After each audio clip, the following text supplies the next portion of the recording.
Untamed is going to be untamed. It's going to be a little crazy. I want to talk to my people. I want to talk to my brothers and sisters. We can have grace and humility in how we interact with other people. Oh, hot dog, look at you. And nobody talked about what's really happening. And let's have conversations about what truth is.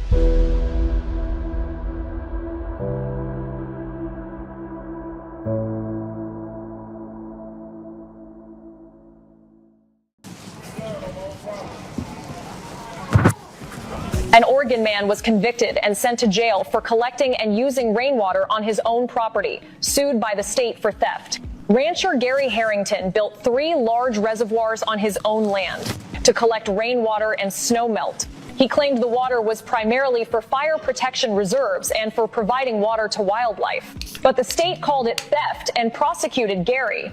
A municipal code stipulates that all water within city limits, including precipitation, is part of the public water supply. The city requested the court order the removal of his collection system and impose a fine. Despite Harrington's repeated appeals, arguing, "The water fell on my land, I'm not selling it. I'm simply using it on my own property." The court ultimately rejected his claims. Harrington was found guilty on multiple charges, including unlawful appropriation of state water resources. He was sentenced to 30 days in jail and fined over $1,500. The incident sparked intense backlash. Residents said it was simply tyranny. If a person cannot own the rain that falls on their own land, what do they actually own? Well, welcome back. We start this off with,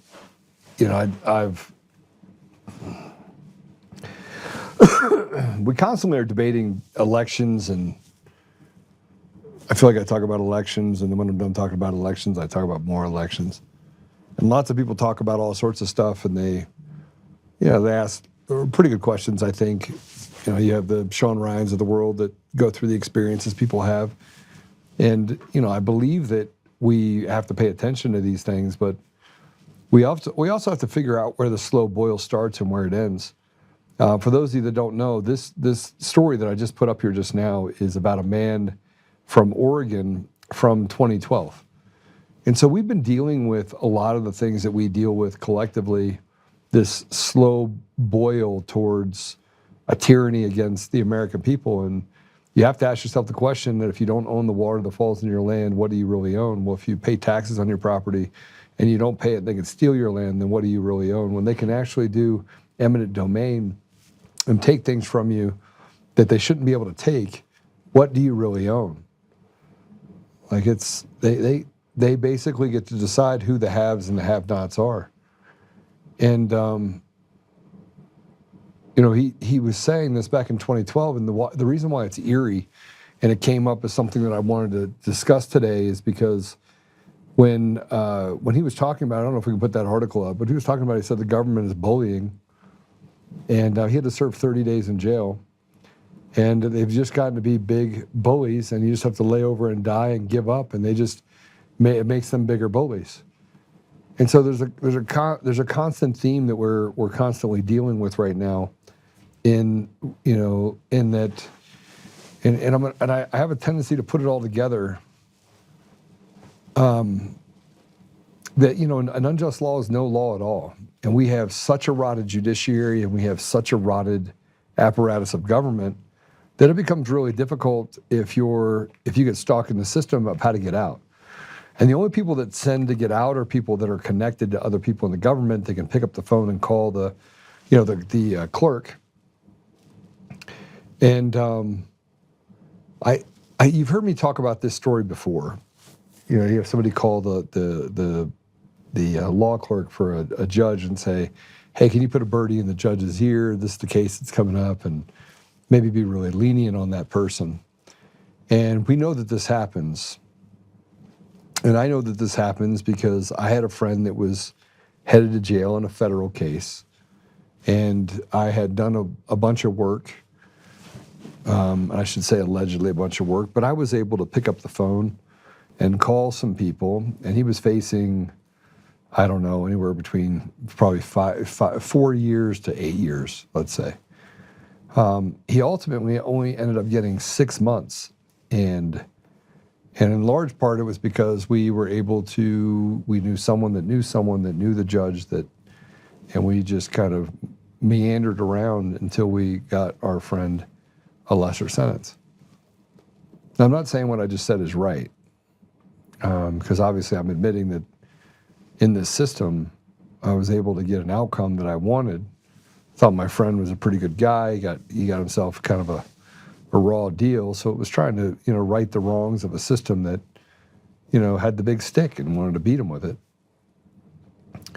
But I think if we put it all together and we look at things in totality, it becomes very difficult to think that we live in a free country where we're any more well off. Now, we have more things. I mean, from a materialistic standpoint, the United States is filled with cheap shit from all over the world.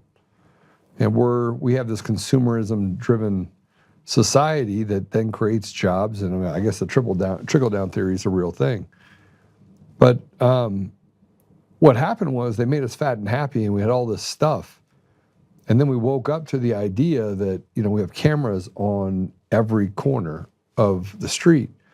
And the states have passed laws where they own our children. And people were losing their jobs because they said, if you don't take this vaccine, the COVID vaccine, that you can't go to work. And by the way, everyone that takes the COVID vaccine, you won't catch COVID. So they just kept lying to the general public in order to create this test case that ended up leading to millions of Americans' lives being genocided. And we could talk about if you don't pay your property tax, they take your property tax.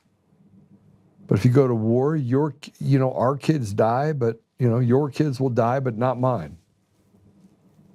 And they get to send their kids to private school while yours goes to get a public school education. And then in the public school education, they get to basically indoctrinate and take away from you what's never theirs.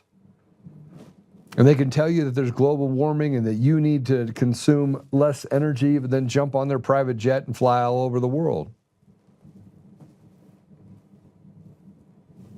And then where this comes in for me is it comes in when we talk about Tina Peters.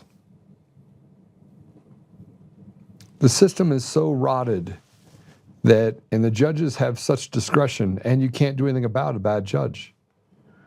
Sure, you can throw them all off the bench. You can say, I want them all taken off. But the vast majority of people who don't have to deal with the legal system or understand the intricacies of how just unjust it is, they don't pay attention to it.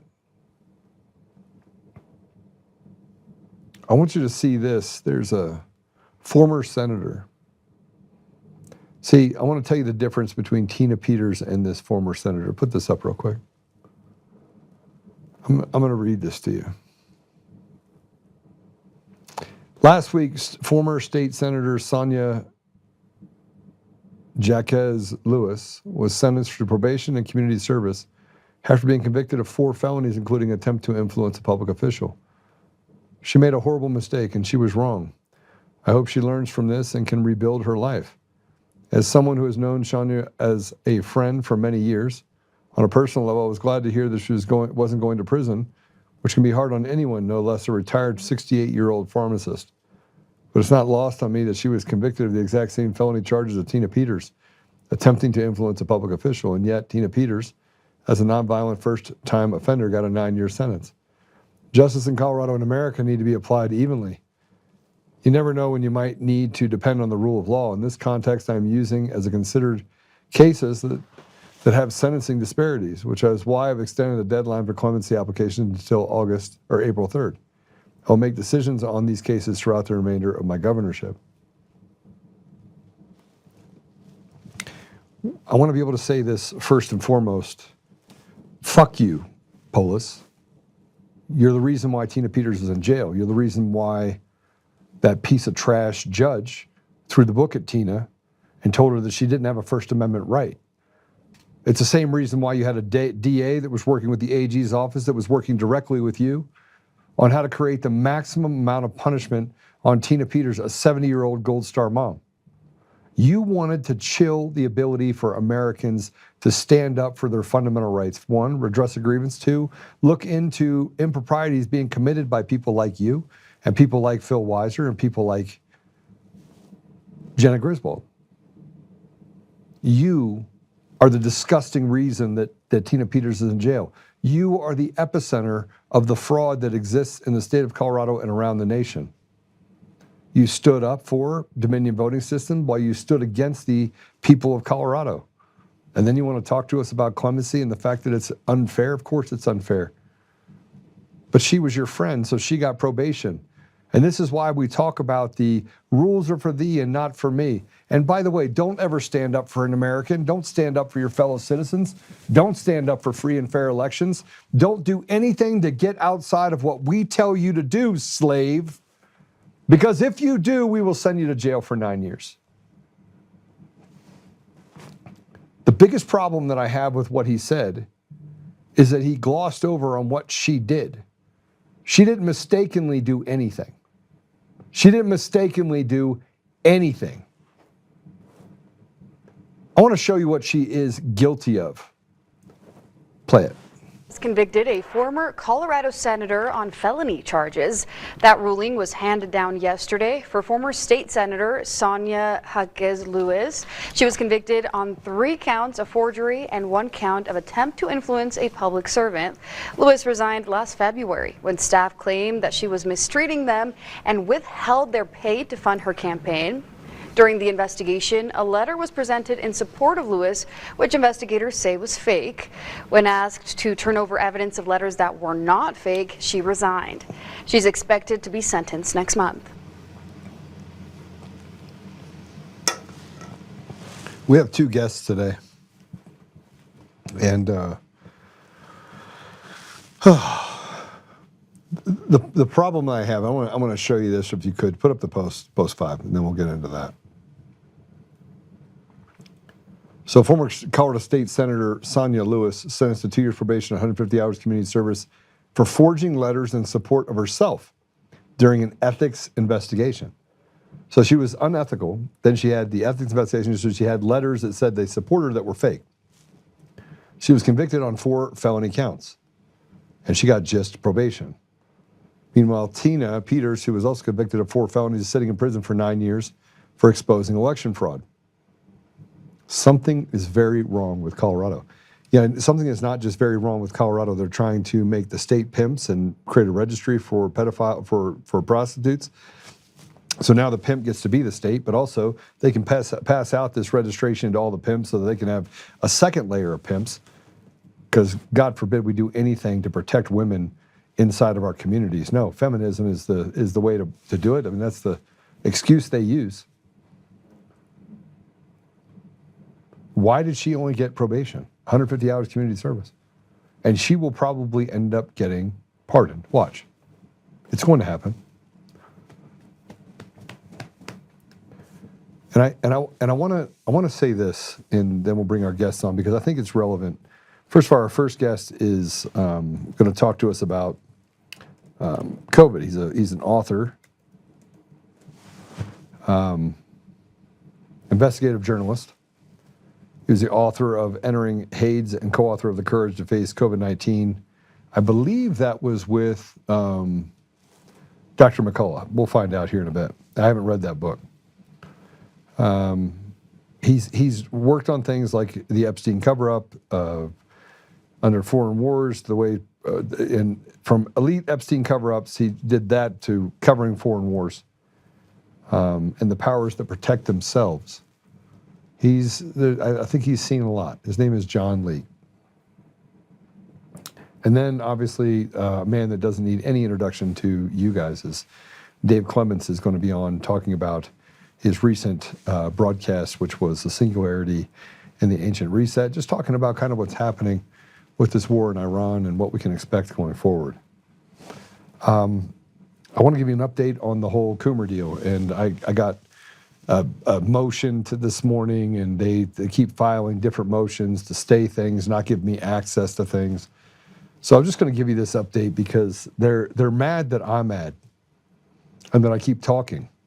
And I'm like, you've lied about me for 6 years. You went to the New York Times, you had them write some puff piece.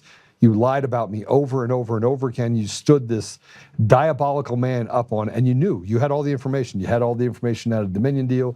You had a joint defense agreement. You had all these things that we knew, right? And then you have to admit these things 6 years in, and you've literally skewered my life over 6 years as a whistleblower with lies, only to tell me now that, oh, you can't, we need to make that information super secret from the public. And then told me that I violated a protection order, which I didn't do. I did not make any substantive, I did not tell you anything substantive about what happened in the deposition of Eric Coomer. Nothing. Everything that I have talked about over and over again was directly related to information that was released on X or in information that was a public record. So here's what I had to write to him. And his lawyers are dirty, man. His lawyers are really dirty. Go ahead, put it up. Just in, lawyers for Eric Coomer want to stop me from getting access to the settlement agreements, which, by the way, I'm representing myself because my lawyers got removed from the case because they didn't want my lawyers, or they wanted my lawyers to give up information related to the Antifa kid who happened to come forward because they tried to sanction me yet again for $1,000 a day, because the whole thing, this entire thing, is about destroying people that tell the truth.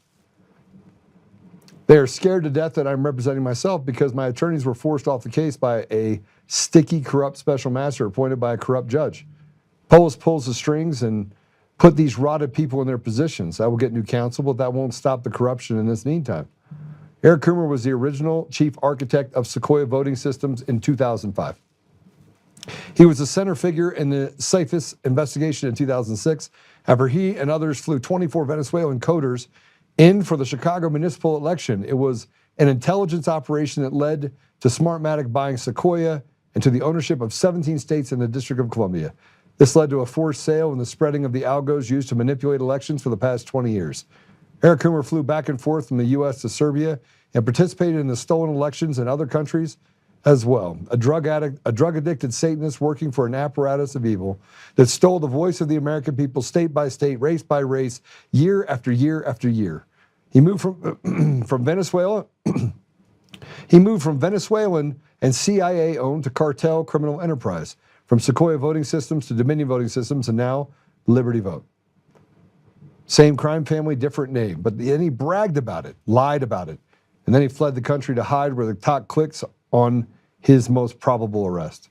Don't worry about it. Trump's not going to win. I made fucking sure of it. Eric's attorney has propped up the lie, embroiled in the largest corruption case in Colorado history. The cartel lawyers have collected money and bullied with the help of the corrupt cartel judges. They have committed conspiracy of magnificent proportion. Only they did not count on people like me who frankly now want blood. I want them all to pay for treason and stealing the voice of the people. I'm way past just this defamation case. I'm past the slander and attacks. I want them all to have to pay for their lies and misinformation, disinformation, conspiracy theorist bullshit. I want them to pay, and pay they will. The evidence is so strong and overwhelming it would be impossible to ignore in a sane world. But that is not where we are. Evil, evil people made you all slaves. Mr. President, bring Tina Peters home and stop the bullshit narrative and lies. I know you know these people are responsible. We have reached density, and it's time to have the Caesar moment. Free the people and give us back the dignity we deserve as Americans. Free Tina Peters, no matter what it takes. Bring her home and force the arrest of these seditious demons. That was my post this morning, and then I woke up. I guess they didn't like that post because I woke up this morning to you need to look at this where you keep talking about things that are happening in the case. No, I'm talking about a case where you came after my life, you came after my wife, you came after my family, you came after my business, and you propped up a Satanist who literally runs in a building, goes in and drinks, almost kills someone driving away, and lies with impunity, and you make that the poster child for being the victim. And he's not a victim. And then you hide information, because that's what crooked lawyers do. All right, we're going to move straight for that into our guest. I think he's with us. Is he with us? John, welcome to the show. I'm going to go right into it so I can just kind of calm down and get your take on all the stuff we're dealing with. I don't know what you got to hear, but welcome to the show. I don't see him. Am I missing something? I can hear you now.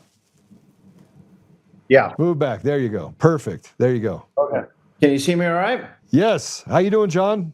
I'm well. Thank you, Joe. Thanks for having me, and thanks for your persistence. I got off to such a rough start this year. I won't bore you with the details, but it's kind of one damn thing after another. But anyway, I'm pleased to finally make your acquaintance.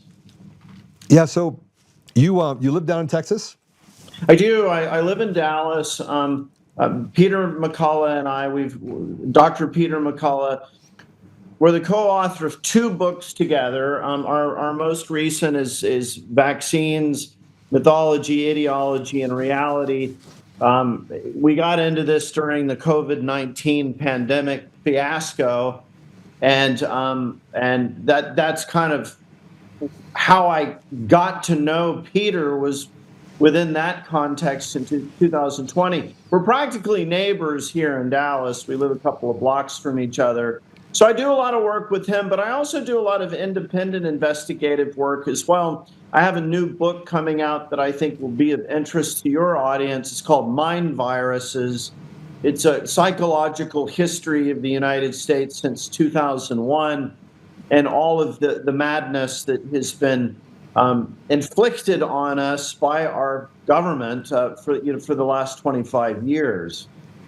Do you think it started before that 25 years, or do you think this is a phenomenon where they decided, okay, we've studied this enough since the 1950s, now it's time to implement it and to grab hold of the American ethos? I think it had been going on for a long time. I think a lot of these methods of dividing the people, divide and rule, they're old political techniques.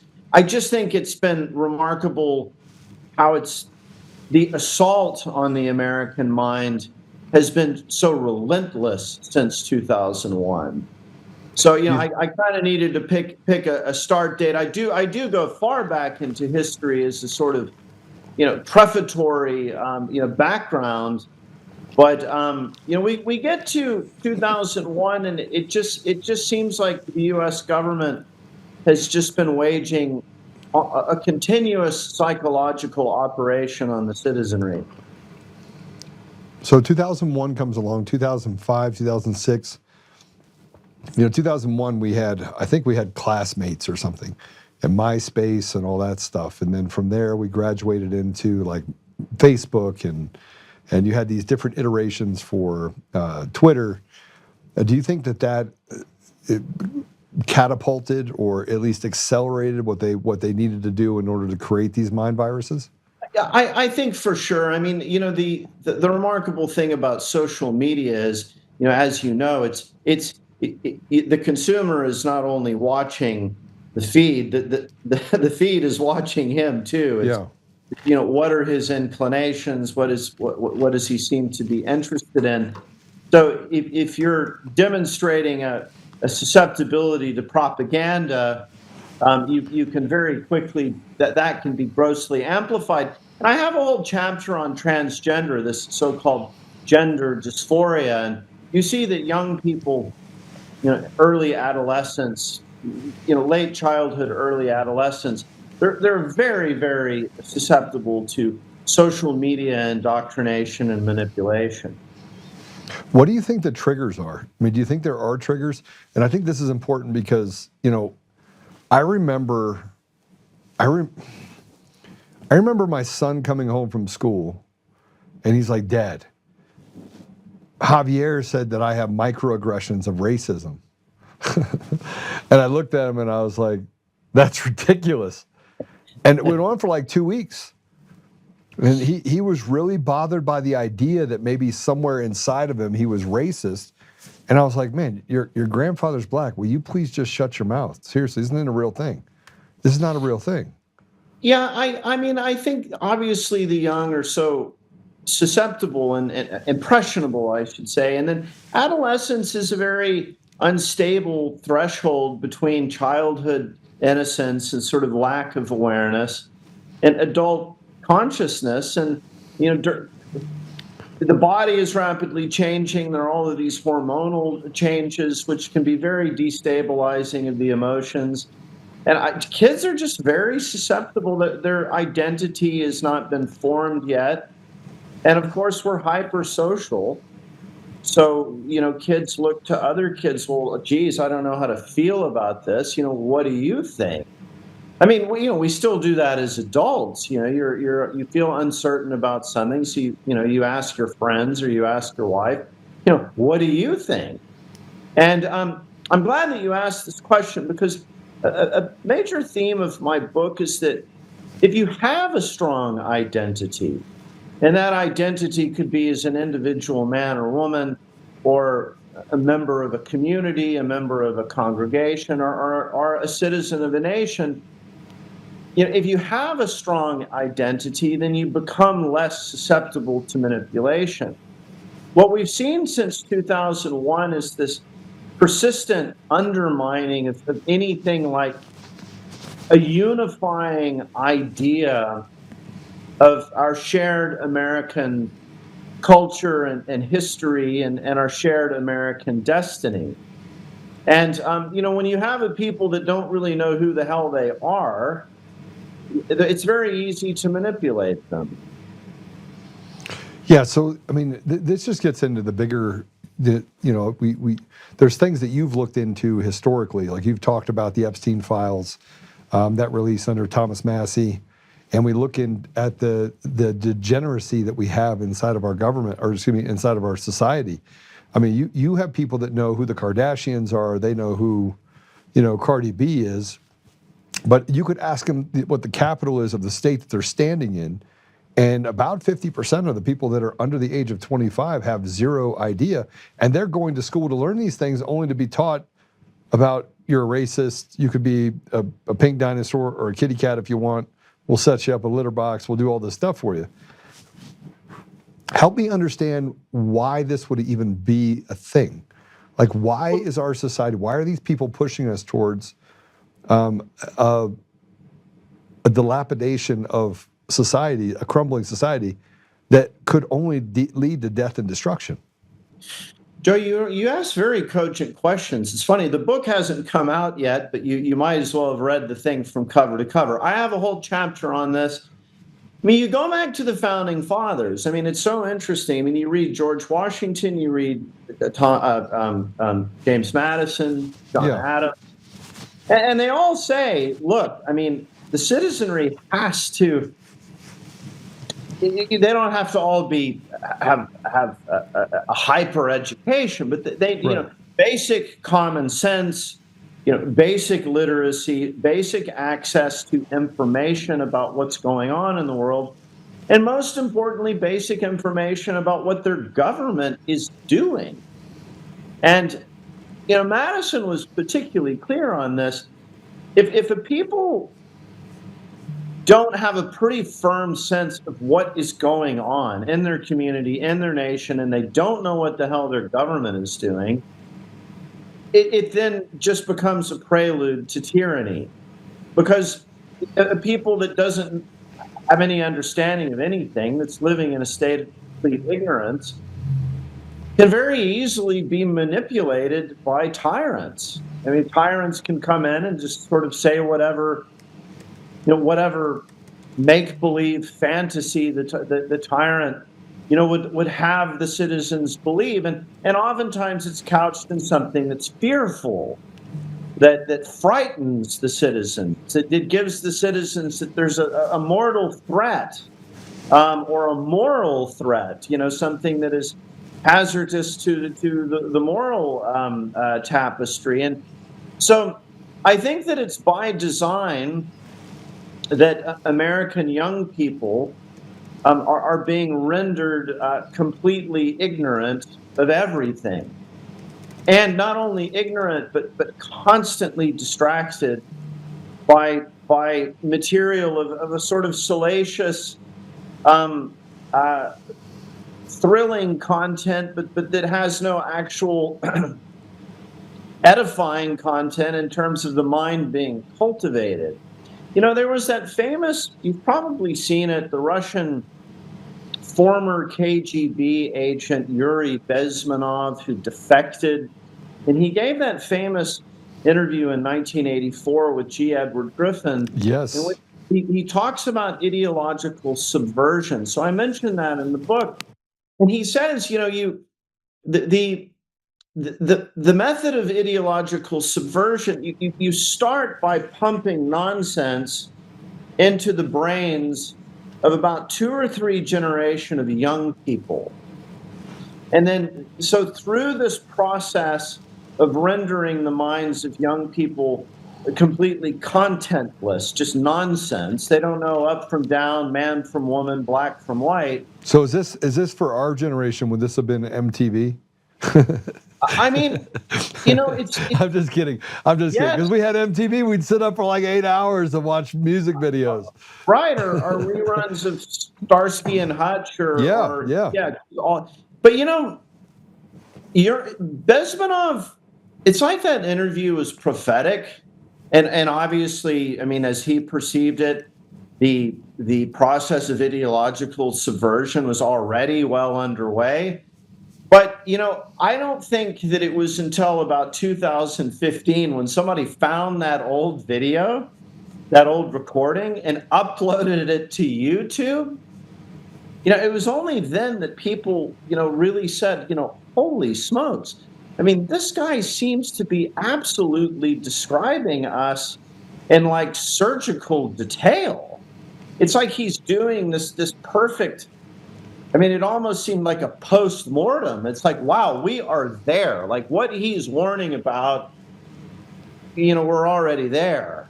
And so, he says, if you ideologically subvert particularly young people, they will have no means of coming to any sensible conclusion about what is in the interest of their lives, their families, their communities, and their nations. They're rendered completely helpless.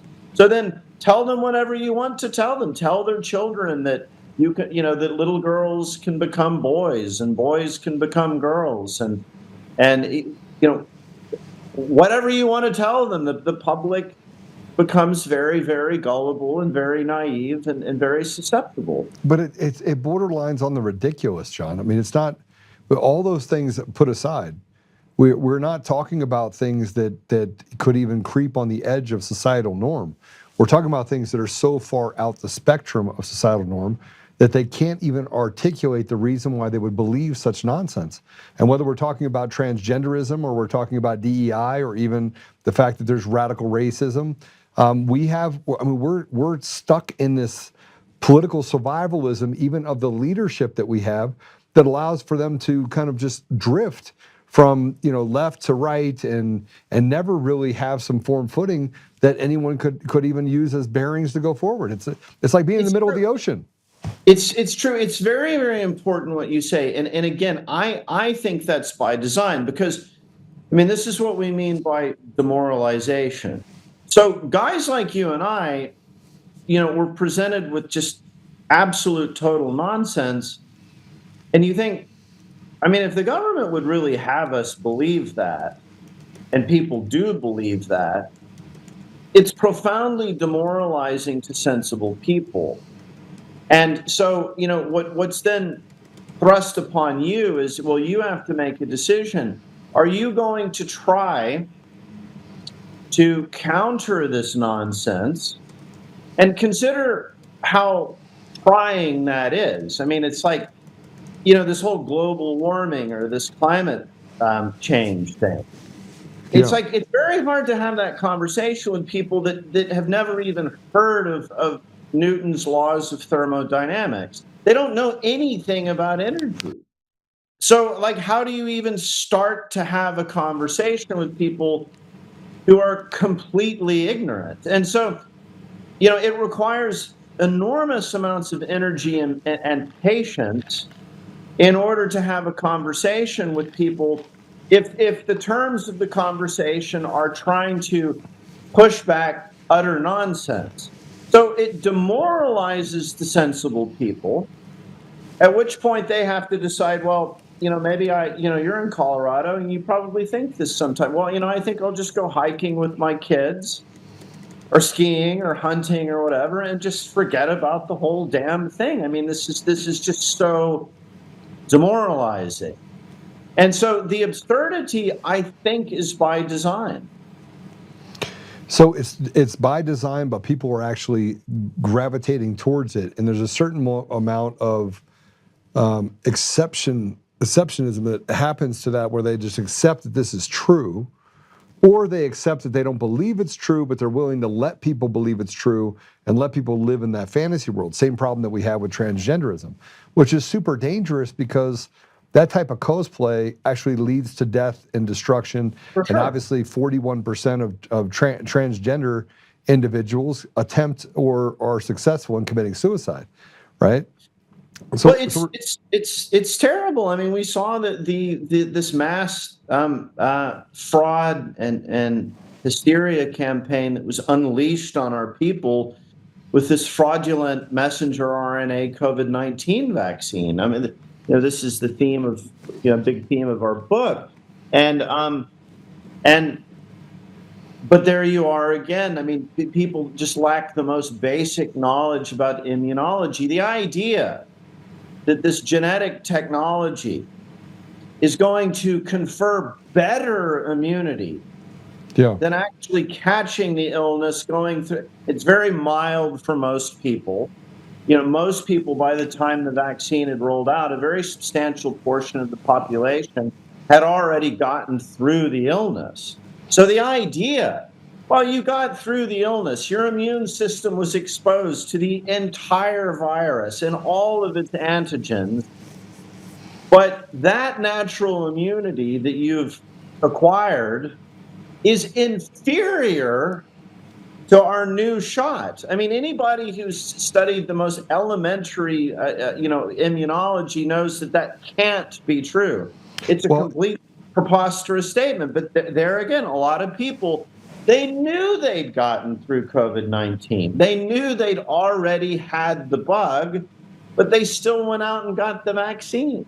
Well, that leads me to a conversation that I had with Dr. Heidi, who is an immunologist. And I remember at the beginning part of COVID, I had a conversation. I called her first. It was in March of 2020. And I was like, listen, I didn't do it. I had biology class.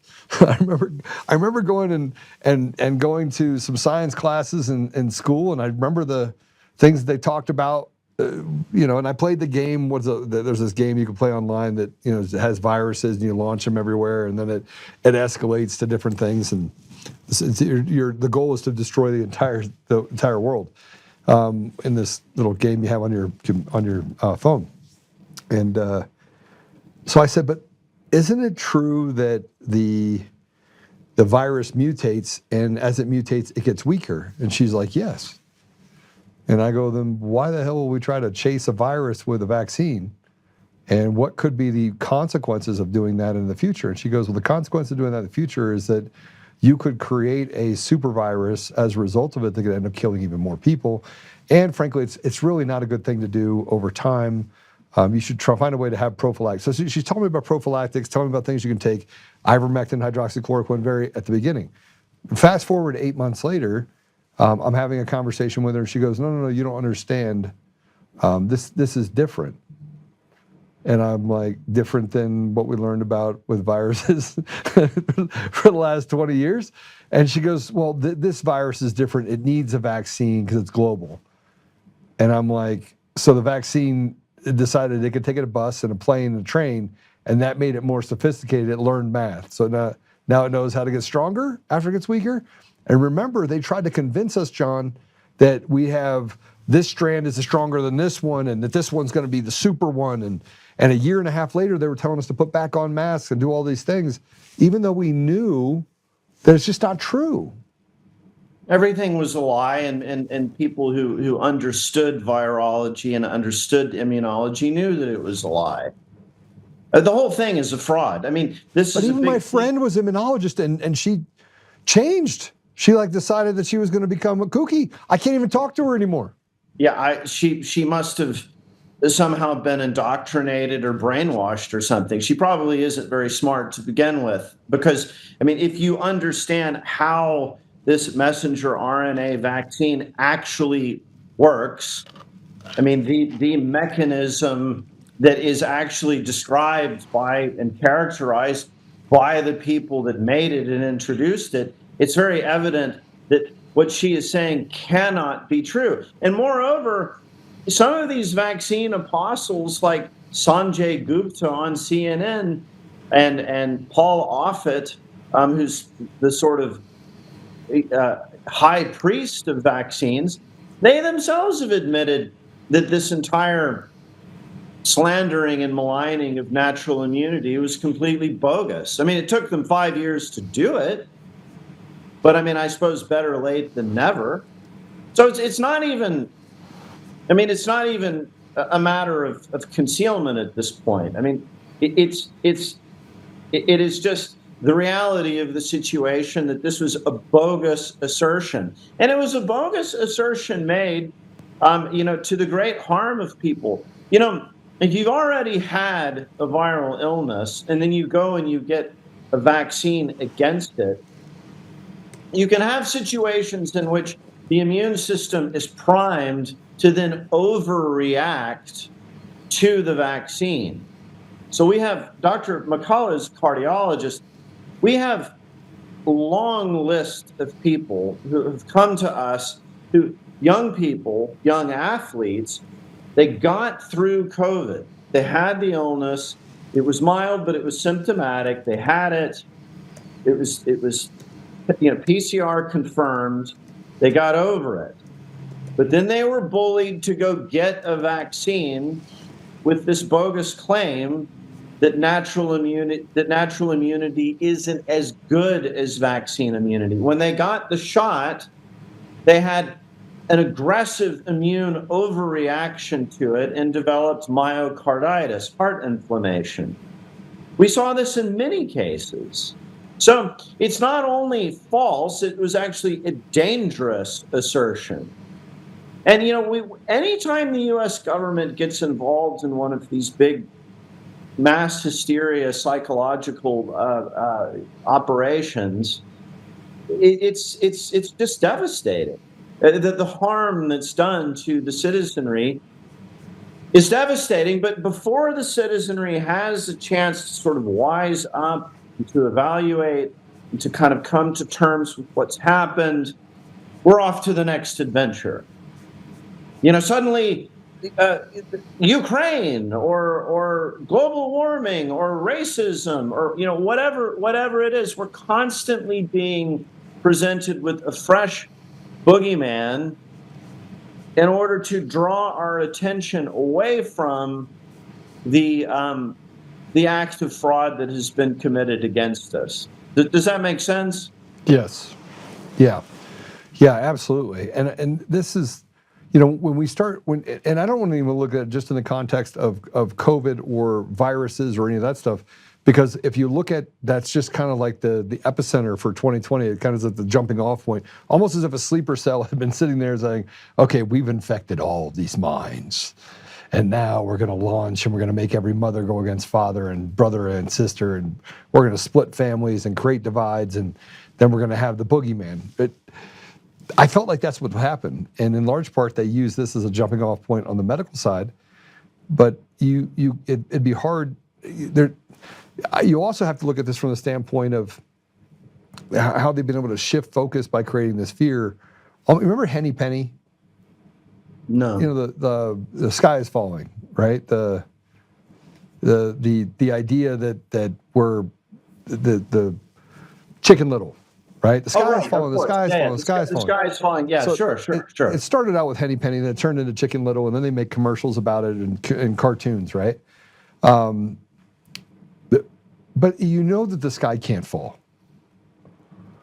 But they actually were able to convince people in closed environments that somehow the sky was caving in on people. Because remember, there was this experiment in Nevada that they did where they had 300 people in there and they had this cloud cover and they said, oh, the clouds are too low and it's going to collapse on top of each other and we have to get in.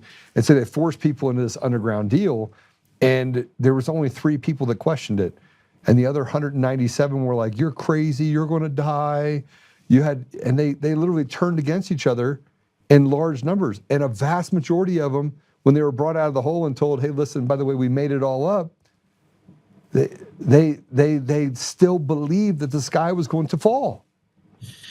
Yes, well, one of the things that I go into great detail in my new book, Mind Viruses, is in President Eisenhower's farewell address of 1961. It's most known for what he says about the military-industrial complex acquiring undue influence, and that was for sure the case. But I think, in many ways, equally interesting is his explication of what he calls the scientific technological elite.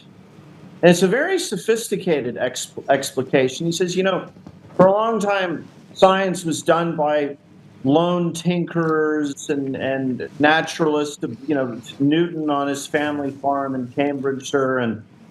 But now science has been captured by the federal government and its military-industrial complex, and it's been given enormous resources, enormous prestige, and enormous authority, so much so that our representative government is oftentimes unwilling to question it. So you really saw this, Eisenhower's warning of the scientific technological elite. We saw it with the COVID pandemic response, where basically running the country was just ceded to Anthony Fauci and Deborah Birx. It's like, well, we don't really know what to do. Let's defer to the experts. Well, this is exactly what Eisenhower warned us about. And, he points out, he says, well, these experts invoke their special authority and training and education so that a guy who doesn't, a senator or a congressman or a president who doesn't share their training is then hesitant to question what he is telling them. So, Fauci could say, well, yeah, everybody needs to stand on their heads, wear a mask, get 20 boosters, and if they don't, the sky will fall. And I think most people would just believe that. I mean, I remember my brother told me, may I say something slightly vulgar on your show? Or you are welcome to, because I want be authentic. I'll bleep it out later. My brother was talking about this kind of slavish deference to authority, during the pandemic, and he said, I really get the feeling that if the government came out and said the proper prophylaxis against this dread virus is for everybody to start eating a dog shit sandwich every day. Yeah. He said, I bet a lot of people would actually do it. I mean, they would figure out some way to make it more palatable, and they would eat a dog shit sandwich, because the human mind can become so captured by. Now, it's important to understand the conditioning. Within the conditioning of extreme fear, the human mind will oftentimes, as a matter of deferring to authority, do whatever authority proposes will enable you to escape that mortal danger. And this is one of the things I talk about. All of these mind viruses, without exception, there's a strong element of fear. Yeah. To go back to transgender, I mean, this absolutely odious threat. If you don't enroll your children in gender affirming procedures, go commit suicide and it'll be on your head. I mean, there's literally a slogan that so-called gender affirming practitioners would say, better to have a little girl than a dead boy. That was a talking point. Yeah. Now, Joe, you'll probably agree with me. I mean, that's just sinister. But what kind of parent would believe that? I mean, there are parents that believe that. They do. Yeah. They do. Yeah. I mean, this is the same philosophy when you get into school systems where you don't want to punish your children because you want them to like you, right? And so you want to feed them drugs and give them access to alcohol and let them run around and buy them a $100,000 car. This is the enablement that we've actually created, this sense of entitlement that kind of just breeds or leaks off of that same sort of ideology, right? So, and the dangers of this is that those people become non-functional. They can't function in society. I mean, imagine. I mean, I grew up in the '80s in Texas, and it was a pretty. Parents were pretty like do it, you know. You had a BMX bike then. I had a BMX. I had a dirt. Yeah. I had a 250cc, you know, dirt bike. I mean, I had a fast car, but you know, it would be like, you know, if I told my parents, you know, I'd like a machine gun, hand grenades, and a top fuel dragster, and if you don't give it to me, or I want to be a top fuel dragster, I mean, parents just say, well, shut up. I mean, like, yeah. But what has happened in parenting where every just preposterous thing that kids, you know, invoke that they need in order to be happy? I mean, I don't have kids, so do you have any insight into this? I do. I told my daughter and my son. My daughter was, man, she had just turned 11, and my son was 9 years old. He had just turned she had just turned 11, so he was 8, and we were talking about drugs. And I looked at them both, and I was like, if you ever do drugs, I will tie you to the front bumper of the car, drive you around in a snowstorm till you die. I will not let you die slowly. I will make it happen really, really fast. Are we clear? Right? I said it just like that. And they're like, yes, Dad. And as they're walking away from me, and I'm thinking to myself, look, I have a great relationship with both of my children. I mean, amazing. I don't get off the phone without telling them I love them. I love my family very much. But I put the rules. I set the rules. I didn't have to spank my kids because I'd give them the look. Like, I'm going to tear you out of your skin. You want to try that? Try that one more time.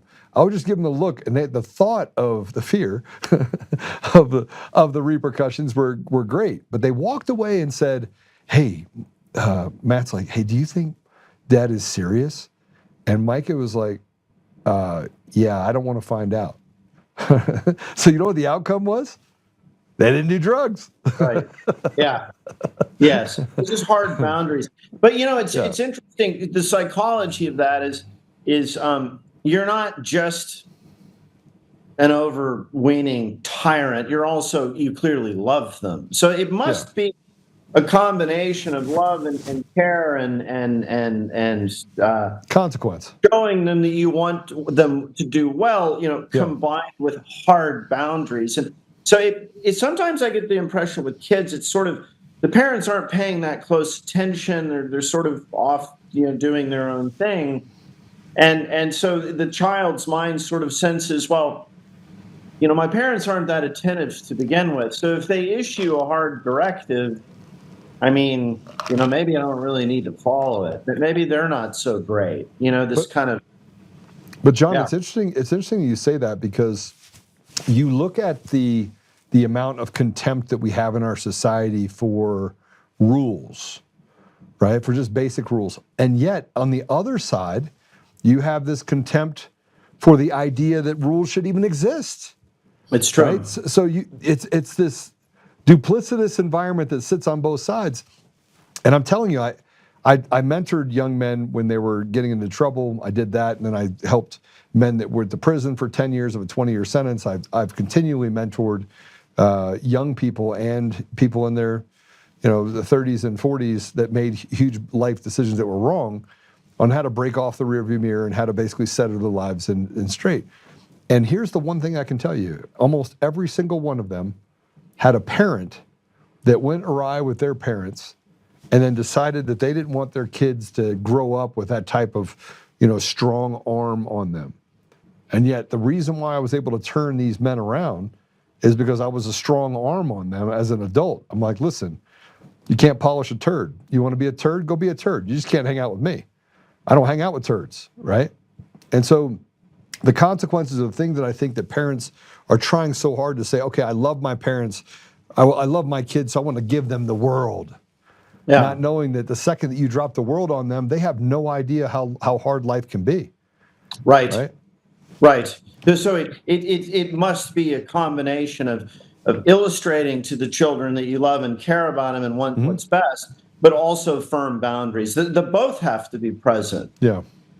But if and this is where it gets into. I'm fascinated to read your book because I think I align with all the things that you're saying. Matter of fact, I read a lot of books and I read a lot because I'm a walking encyclopedia of worthless information.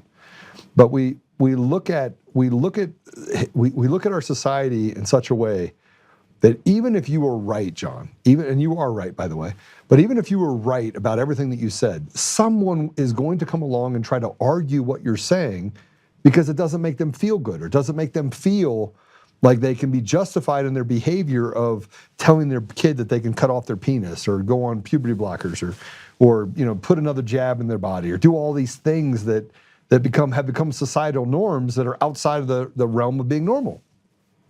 It's true. And the other thing that I think we have to look at is there is probably somewhere around 27, 28% of all children now are raised by a single mom. So the father is not present. I mean, it's just a single mom raising kids. And I think this is a terrible anthropological experiment, which will have devastating effects for kids, because I think a child needs both a feminine, a maternal, and a paternal presence. I mean, I think both parents play a key role in the child's development. If it's just a single mom and there's no strong paternal or masculine figure present, I think there's a high potential for just developmental disaster. And yeah, 30%. I mean, I think it's the highest rate in the whole world of single motherhood. Yeah, no question. Well, John, when's your book coming out? When does it hit the shelves? June the 2nd. Okay. We had to push it because there have been some recent developments that are just make the book so topical. If you go to Amazon right now, John Leake, Leake, Mind Viruses, I think it's currently showing in May, but we've pushed it to June 2nd. But if you guys would give the book a chance and pre-order it, it would be cool, because the pre-orders are then booked to sales the day it goes on sale, which could throw it onto some bestseller lists, which would be really cool. Okay, so everyone needs to go to Amazon to do this, or is it on Goodreads, is it on Amazon, other places, or just Amazon? Yeah. All right. Yeah. And I'm going to request that you allow me to get access to it before June so I can read it before everybody else You does. will. So I can have you on when it actually launches. John, Yes, sir. Fascinating conversation. I'm very glad to have you on. Thank you for coming on. Thank you, Joe. And thank you for the awesome conversation. I look forward to having it again. I do want to say this. You also have a Substack, right? Yes, sir. And in that Substack, you talk about things that are near and dear to my heart. You talked about CIA coup and the Warren Commission. I've studied that stuff and how it actually ties back to this ruling class that kind of keeps this corruption going. What's the answer? This is a kind of a closing question. What's the answer to that? Like, what's the vaccine to this growing cancer that we have inside of our government that literally has caused this corruption to basically eat everything around it? Our people absolutely must view all federal power with, like, their how to put it, all federal power, all politicians that actually are selected up to the point of becoming, members of Congress or the president. It doesn't really matter how much we like these guys. It doesn't matter if a president is presented as a sort of exception to the rule, a sort of savior figure. Mm.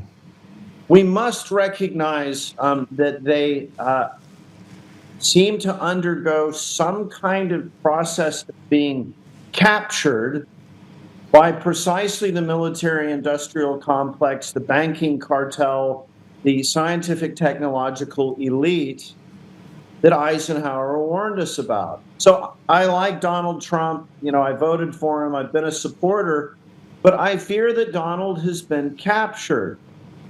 And somehow the elite, the deep state, has figured out a way to tame the Donald. And so, we have to recognize the solution is not a new iteration of Washington. Right. The solution is cultivating our own resources and understanding and cultivating our own families and our own communities. I think what we're going to need to go back to is way more power and authority and health vested in the states. Yes. Well, the states that aren't captured, because we have captured seditious states as well that are worse than the federal government by far. Correct. Colorado, Correct. California, Wyoming, or excuse me.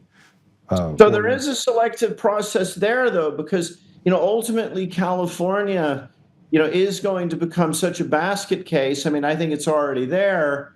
That the people who are still stuck there are going to be living in a basket case. But the smart people will go to other states. Now, I love Colorado. For many generations, my family had a ranch in Colorado. I'm sorry what's happened to Colorado. I mean, it really breaks my heart. I mean, boy, you're really up against a vast array of shitheads in Colorado. So that's a damn shame. But I think if we could build local communities and these kind of pockets of prudence and common sense, that would be the way forward. I think the federal government is just not to be trusted. Yeah, we just got to figure out a way to circumvent that, given all the problems that we have with current leadership on both sides of the aisle, frankly, that have been selected. And the process of finding leaders inside of our community has become so bombacious and just rotted that they even pick it at a local level to make sure that the weak candidate makes it in, so that person can be controlled by whatever party is trying to do the bidding. It's true, and I mean, I was never a particularly religious guy, but I mean, I increasingly I have this eerie feeling. It's very it's very unsettling that the traditional descriptions in literature of the devil. I don't know if that's a metaphor. It's a real thing. It's a real thing. Or if it's a real spiritual agent acting in the universe. I don't know. I don't know. But boy, I mean, sometimes you look at what we're presented with, the way people act, the kind of avidness, the aggression, the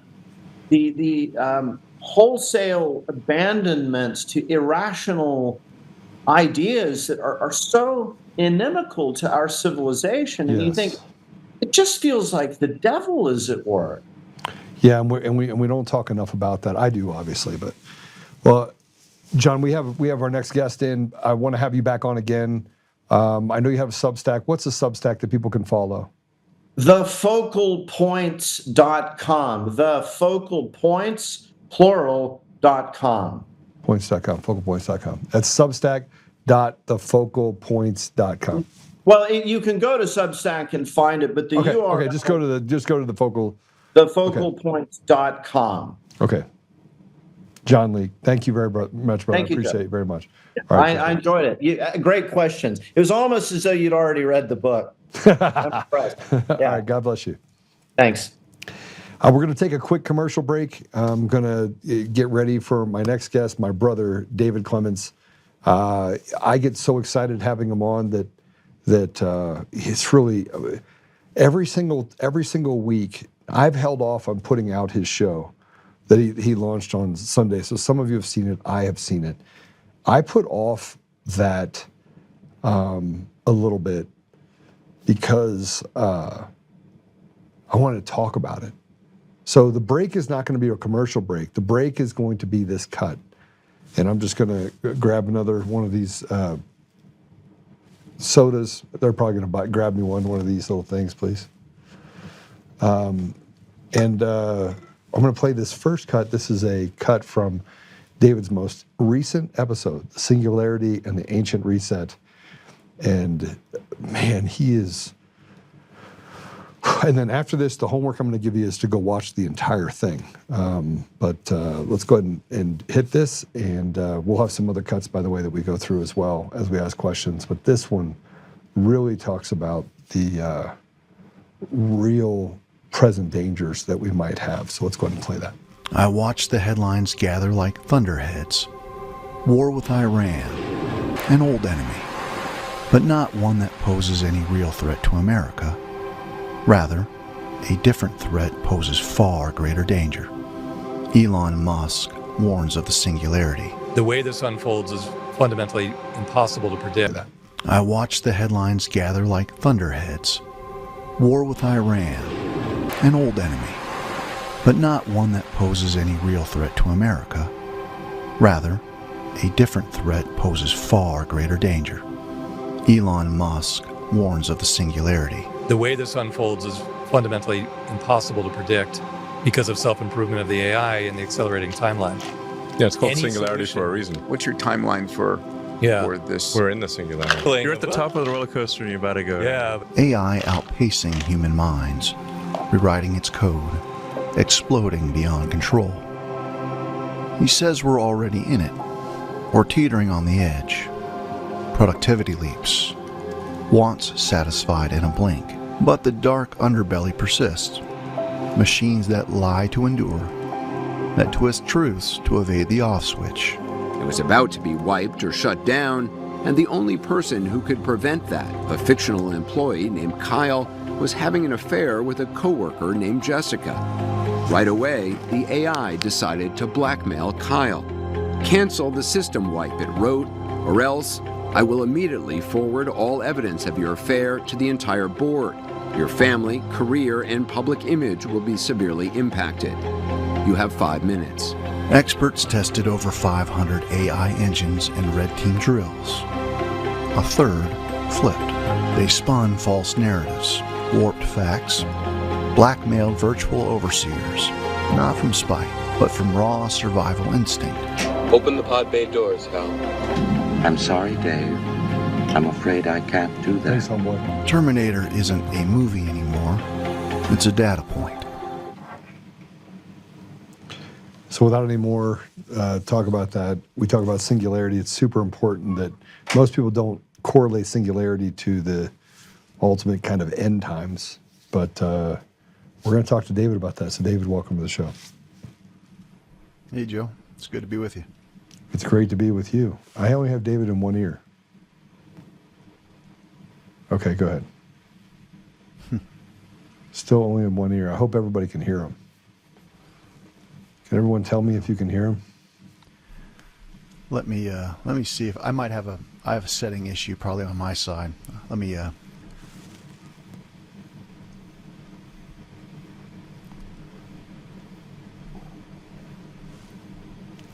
see if I can fix it, brother. Just once. Okay. Is it on your side or is it on my side? I think so. Let me. I ran into this when I was There you go. editing. Whatever just happened. It's in both ears now. Okay. Cool. I felt like I was looking at you over to the left. I'll be like, you there? How you been, brother? I'm doing all right. So please tell me about what this meant. Like when we talk about the rise of AI and, you know what, every time Elon talks, it comes out, it makes me worry, but also makes me excited. Yeah.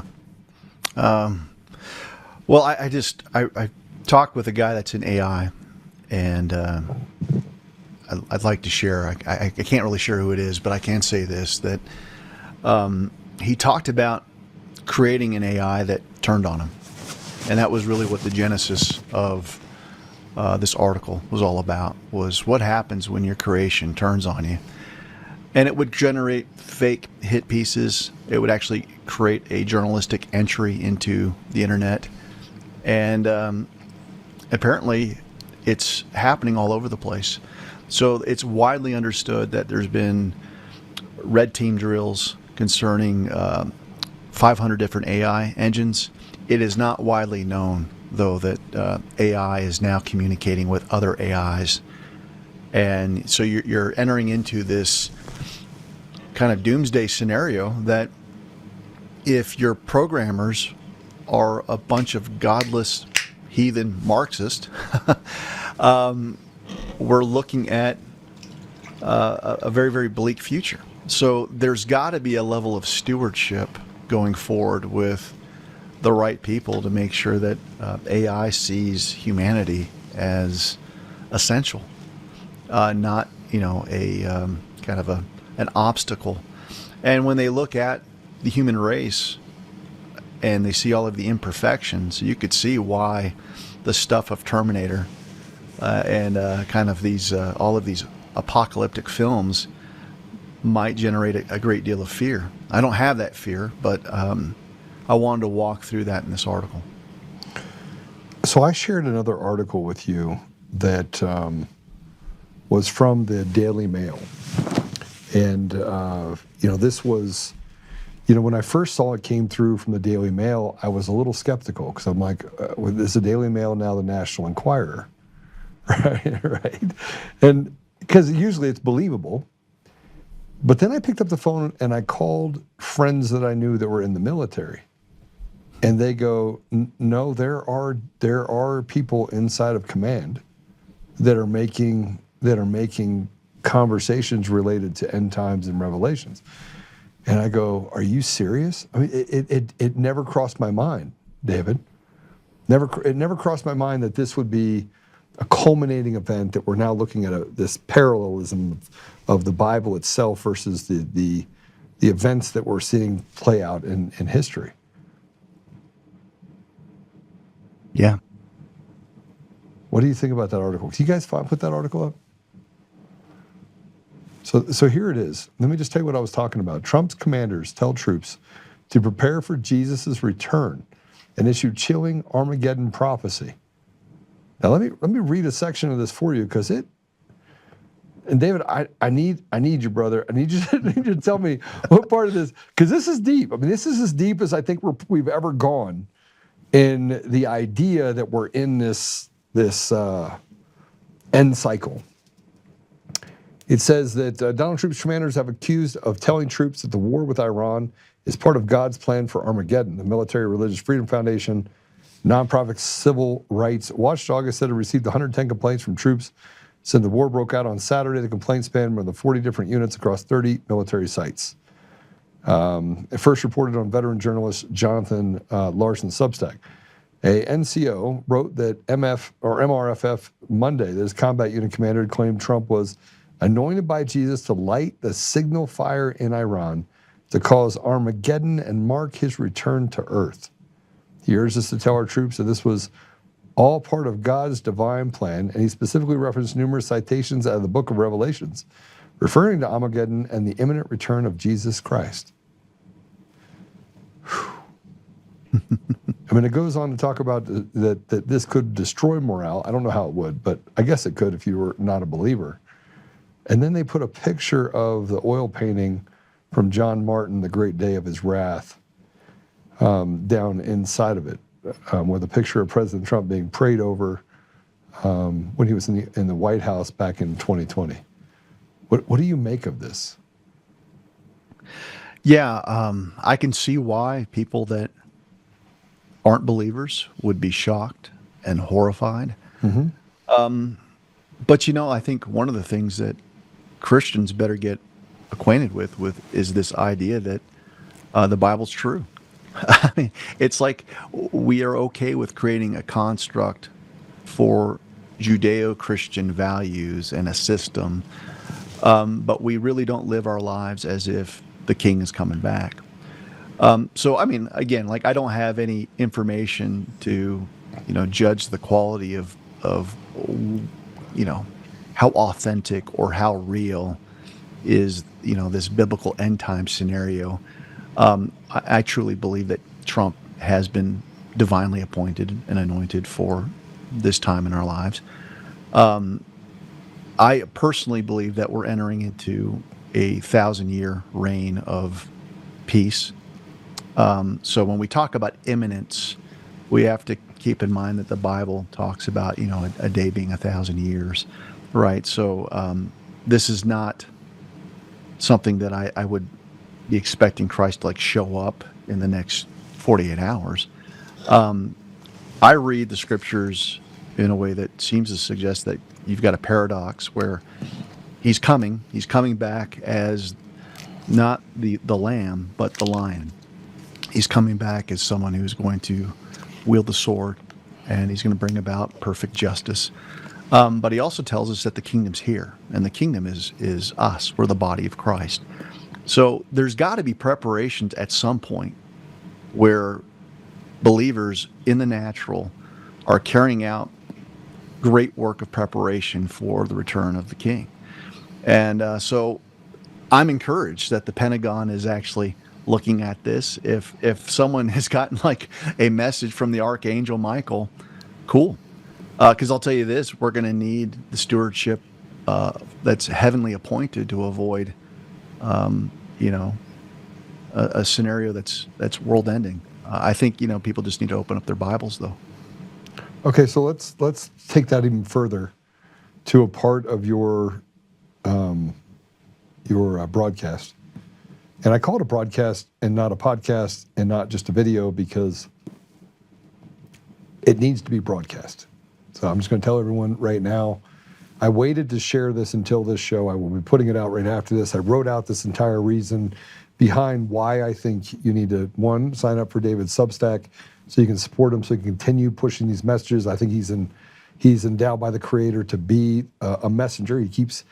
I don't even know how he comes up with some of the stuff he comes up with. I've always been amazed by his mind related to that. But maybe he has a more powerful AI. I think you have a powerful AI. It's called this. But I want to put this. I want you to do that. Support David on his Substack. I also, by the way, want to give a shout out to Allie and James, who just became grandparents. And so this is. I'm going to make sure I get all of this right. Jada had a baby, so I am super excited. I get to be an uncle.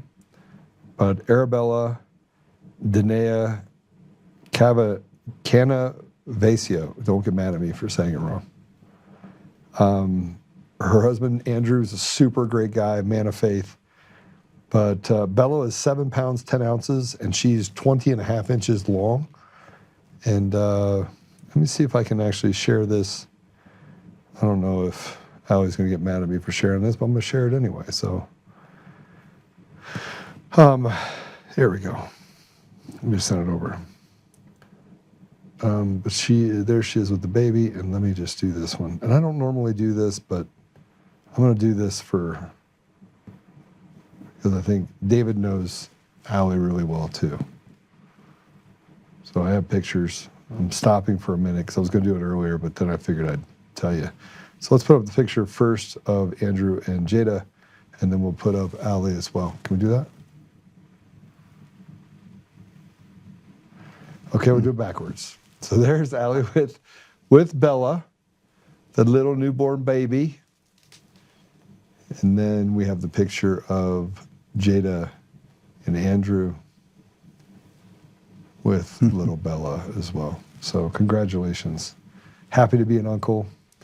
And I can't wait to meet the new little one. So thank you.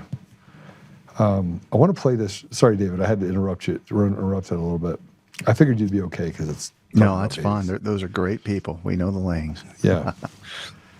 I want to play this part because this talks about the rebellions against God and the effects, right? And you draw parallels to what happened in ancient times. I want to play this cut and talk specifically to this. Let's go ahead and play it. Noah's kin rebooted the line, the canvas cleared, and Babel's rebellion followed, a spire piercing the heavens, unified tongue propelling ambition, a hub of hubris, perhaps early AI echoes through tech long forgotten, but supplied by ancient rebels. God fractured languages, dispersed them. Another halt. Progress throttled. These pre-extinction pivots, Babel, the Watchers, built on raw rebellion against God. Godlessness reigned, pride over piety, self over submission, creation usurping creator. We've echoed that arc, from Roe versus Wade in 1973, sanctifying the slaughter of the unborn under choice, to now, where secular humanism has enthroned man as measure, no divine anchor, rights without responsibility, morality as mutable code. AI crowns this latest rebellion, humans playing God, birthing intelligences that mock our image, optimizing for efficiency over eternity. The culmination boils over today. This week has provided more Epstein disclosures, a follow-up to the millions of pages dumped by the DOJ in late January. My instincts tell me these protracted releases are staged, sequenced to stir outrage and demand more. Haters assume Trump's entanglement proves guilt, only to discover he's in there as the lone voice trying to halt Epstein, a giant rope-a-dope, exposing the real networks while flipping the script.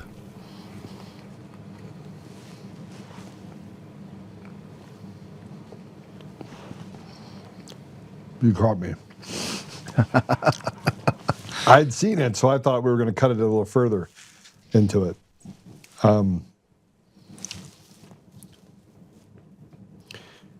David, if this is true, are we on the precipice of another fall?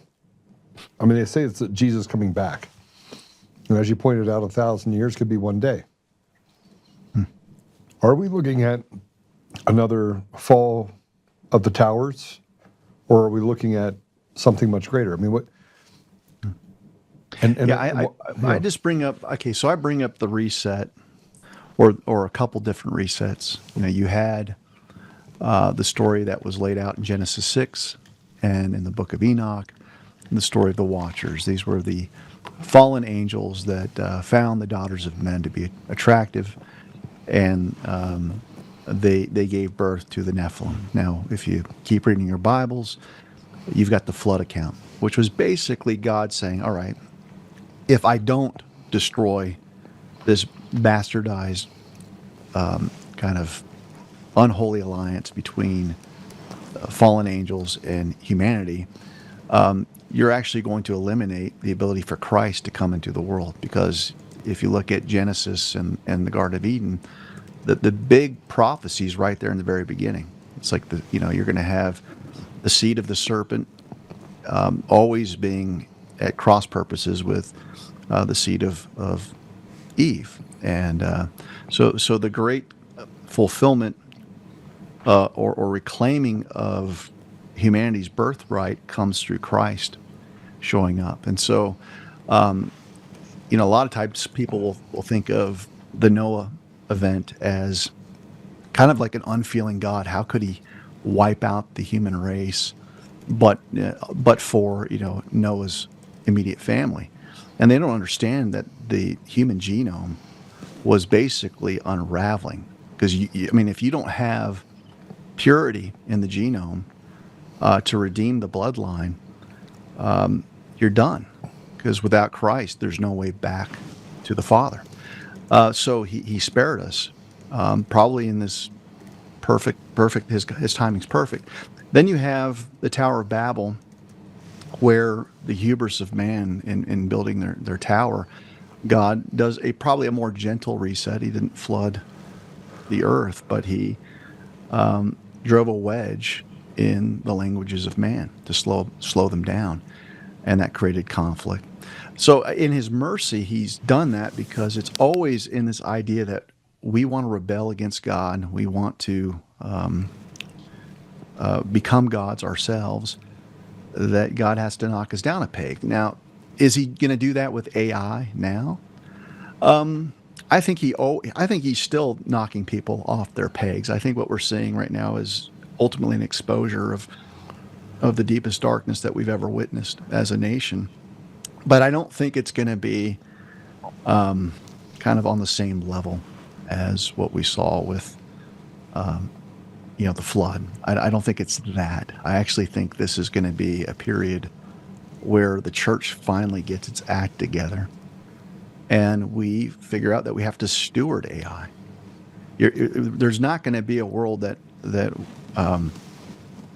where AI is not present. I don't think, absent some type of EMP scenario. But if that happens, then we're looking at like nuclear holocaust, Mad Max Beyond Thunderdome type of scenario. And I don't believe that's the case either. So do you believe it's not the case because of personal preservation, or do you think it's not the case because it just doesn't? There's not a precedent, or there's not a future where that light or that pathway looks like it's heading that direction? I believe that more from my faith. Now, people can disagree on end times theology, and I don't claim to be an expert, but my intuition is that we're entering into a time of prolonged peace and prosperity. That's I see what Trump is doing is Trump has emerged as a Cyrus-like character where he is here to slay evil, but he doesn't necessarily strike me as a guy that is, falling all over himself to be a witness for Jesus Christ. I think people that will follow up Trump will carry on a very, very different mandate, which is it's a kingdom mandate. And I think that post that you shared about the military believing that what they're doing is receiving marching orders from Christ is an extension of that belief. So I see this as, okay, if I'm wrong and we deserve this reset that's going to basically take us down the Mad Max Beyond Thunderdome road, well, then that's not 1,000 years of prosperity. That's not a place of seasonal blessing. It's the opposite. I think that Revelation indicates that there's a period of time where the church has finally taken on its mandate to be stewards of the world. And I think we're entering into that season right now.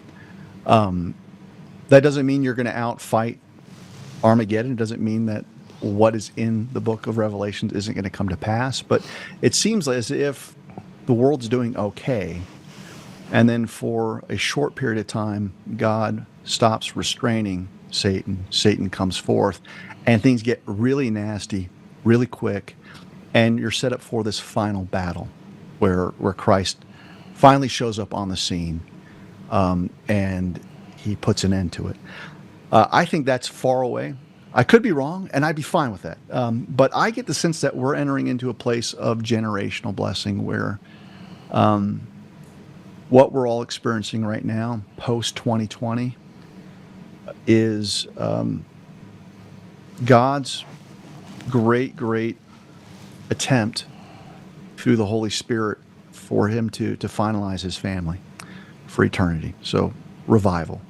So I have a much more positive outlook, but there are still questions that loom large with all of this kind of antichrist-like technology that's emerging on the scene. So when you talk about the singularity, boy, do we need Christian stewards to make sure that programming reflects a love of life and liberty, as opposed to kind of this scarcity dynamic that's born out of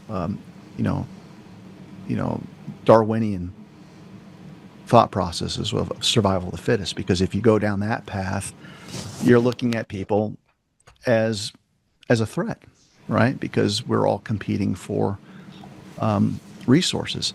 And the biblical viewpoint, we serve a creator that doesn't know scarcity, where resources are abundant. They're there. Scarcity is largely driven from fallen people and tyrants. It's not real. If we actually had freedom, I think people can survive. So so I present a lot of big questions, but if you're asking me personally what I think we're entering into an extended season of blessing, that Satan will be loosed for a short period of time and will be put down in those verses that are referred to in Revelation. So I only bring this up with you because I was reading about this morning, and you've heard of Polybius, right? The Greek historian from the 1st, 2nd century. I don't know if I have. So he described the cycle of government, and that cycle goes from monarchy to tyranny to an autocratic government, to an oligarchy, to democracy, and then ultimately to a final repeating of that leads to a mob rule that basically the structures fall apart.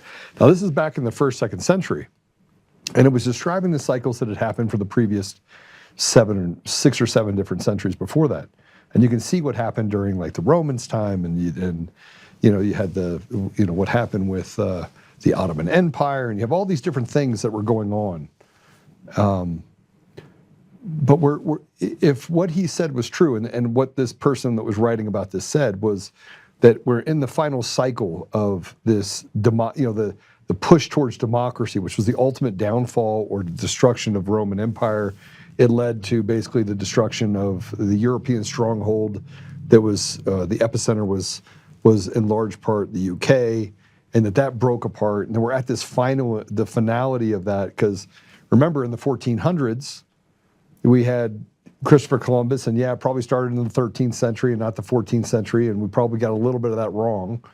But you still had the ultimate downfall that started to erosion that happened in that region in the 15th century that led to 2 centuries later to, hey, we want something completely different when we moved over here to the U.S. And then you saw some of the changes happening. So do you think that we could be going through this ultimate destruction or the blowing apart of it? And if that's true, then there has to be some sort of cycle to all this, which means we could have a Tower of Babylon moment. Well, I think we're already separated enough, but yet there's always been this push-pull towards globalism. So this is one of the paradoxes that I've been wrestling with is, on the one hand, you have great fear over the New World Order, right? This idea of centralized planning. And we should be fearful, especially if it's humanity that's in charge. But at the same time, most Christians would say, we believe that there's going to come a day where the king returns, which is also centralized governance. But we don't have a problem as long as that person's Jesus.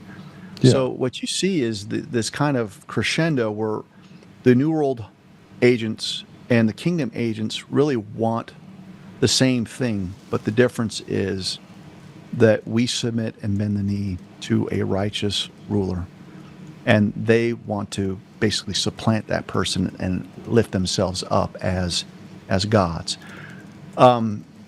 So it's one of those things where I see this as a little bit different than like spiraling after the failure of democracy. I think this is the failure of the republic. And what I mean by that is that the founding fathers were well aware of the weakness of democracy. That's why they founded our country to be a republic. But think about this, for 250 years, our experiment has basically ended in failure.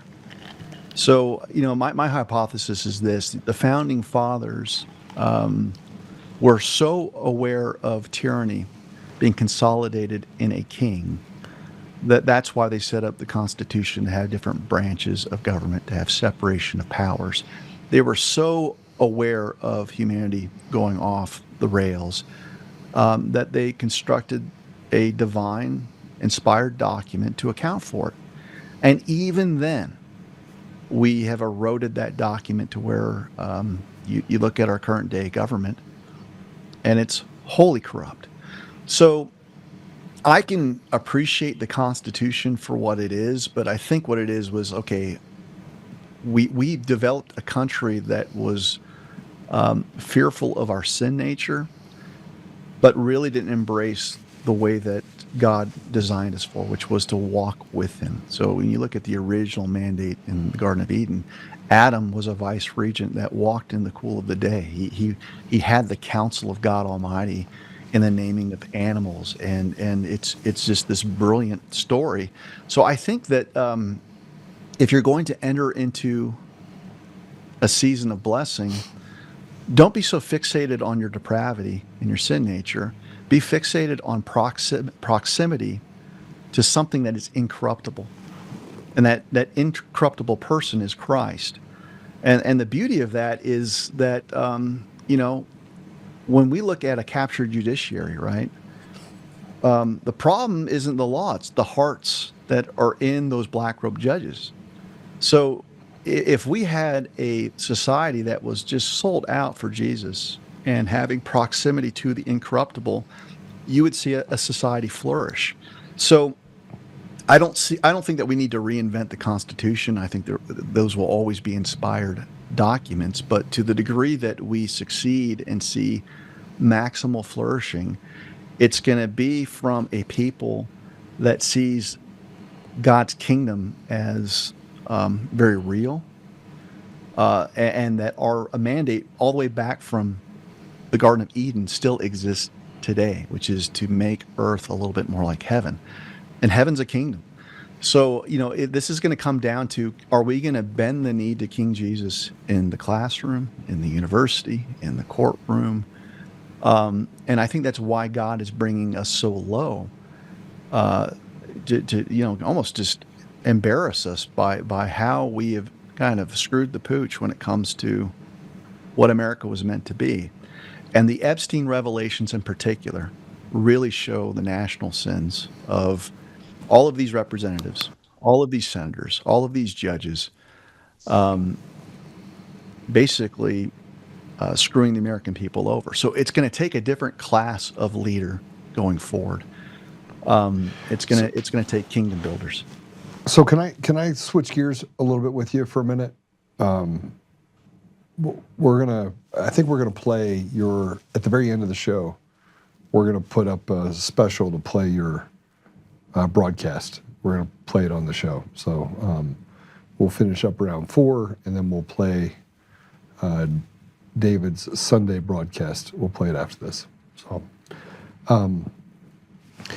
let's talk about leadership for a minute, because I think this is important. Yesterday I had a big conversation. You know that I'm not one to mince words, and I talked a little bit about Victor Marx, Vaughn Kennedy, did a deep dive into him. He's running for governor. Obviously, I'm running for governor.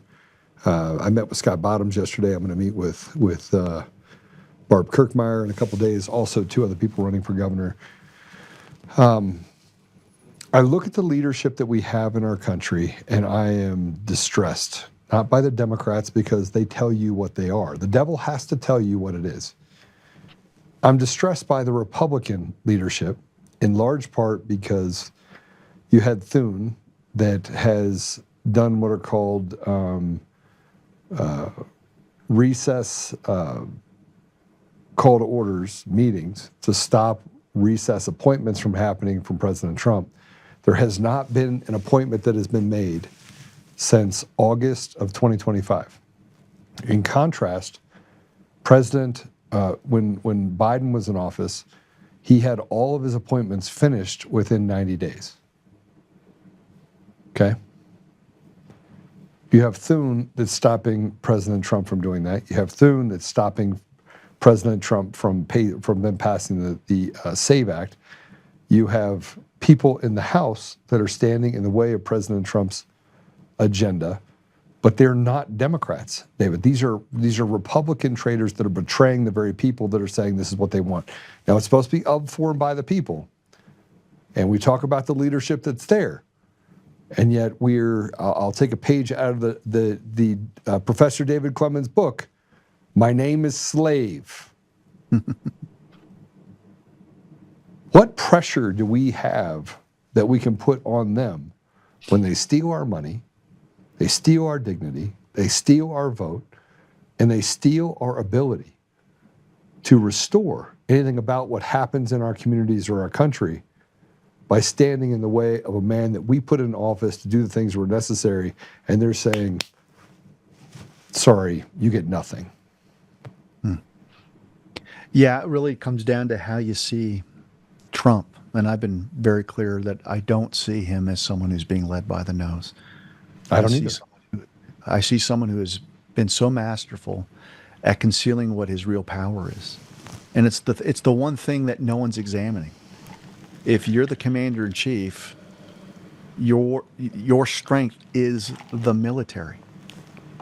All right, so if I were to ask you, do you think that we can save elections through these piecemeal Band-Aid fixes through the SAVE Act? Joe, you and I both know that if the SAVE Act was going to be passed, it would only be passed if it was gutted to the degree that it wouldn't threaten the established political class, which means if they vote for it, on both it's no sides. good. Yes, if they vote for it, it's no good. So if you know that going in, there has to be a reckoning. Like, I don't see it as a success in my mind for Republicans to retain the House and the Senate if it's comprised of the current leadership that sold us down the river, 6 years ago. So it's like, why do I have optimism? Because I've seen enough to where the playing board has been placed to where we're seeing exposure. You're seeing the video from the depositions of Bill and Hillary, and you're seeing mentions to Frazzle Drip and the video of that's likely going to be released that there's no escaping from. Now, people's frustration is on their timeline. They're sitting there going, I wanted arrest, years ago. And that's all well and good, but you have to have a seating that basically allows for people to arrive at a place where they believe they have made a decision. It's kind of like that movie Inception. You have to go so many layers deep to make sure that a seed is planted to where you come to an abiding conviction that, yes, my government is evil. And people are there, Joe. Yeah, and they're definitely increasingly getting there. But you don't get to wave a magic wand, give the people the truth in one day, because if that's what you do, 24 hours later, they wake up and they think, well, was that just a dream? So we've been trained and inculcated in this news cycle of 24-hour news, news salvos. And it's going to have to come to a place where we are so sickened by the political class that you've got a conquering of great evil. And I think that's what Trump is setting us up for. So we'll see if I'm right. But I see an evolution that has nothing to do with success being dependent on whether a Republican wins, a uniparty Republican does this or that. I see a necessary unbrainwashing that had to take place.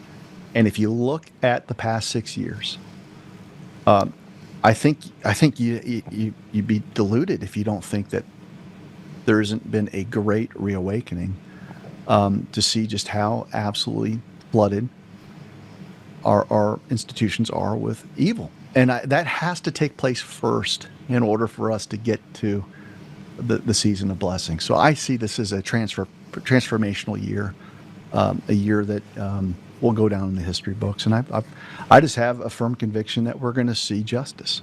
Yeah, and look, I don't disagree with you. I just am disgusted by those people that proclaim that they are people that would follow or are of Christian faith. And I said this yesterday about pastors that are standing up they're literally standing up a guy that lied about saving 43,000 children in Colorado. His name's Victor Marks. But he can take a gun out of your hand, he can snatch the gun out of your hand. I'd just like to wrestle him. I mean, if he's that fast, he should be able to beat me really quick, right? Yeah. We're in that same bucket. We're doing the same thing where once they feel like, because the left they're not stupid. They know that President Trump's going to press a button. At some point, he's got to. Or he's going to put himself in the same position that his family was in for 4 years under Biden, a place of peril, right? But they have to know that. So then they have to position candidates in different areas that are people that can look like they are. They have to put Judases in place. Yeah. So they can still capture what needs to be captured, but do it through the lens that, hey, we're now good. Yeah, no, I agree. Look, people should actually take stock of that, what you just said with Judases. There's never been a point in human history where a God-ordained person wasn't being shadowed by a counterfeit. And so Judas was literally there for 3 years of Christ's ministry. And right, Christ say that again. I want people to hear that. What you just said. Say it again, because I'm actually going to write it down. I'm stealing it. Okay. There's never been a time.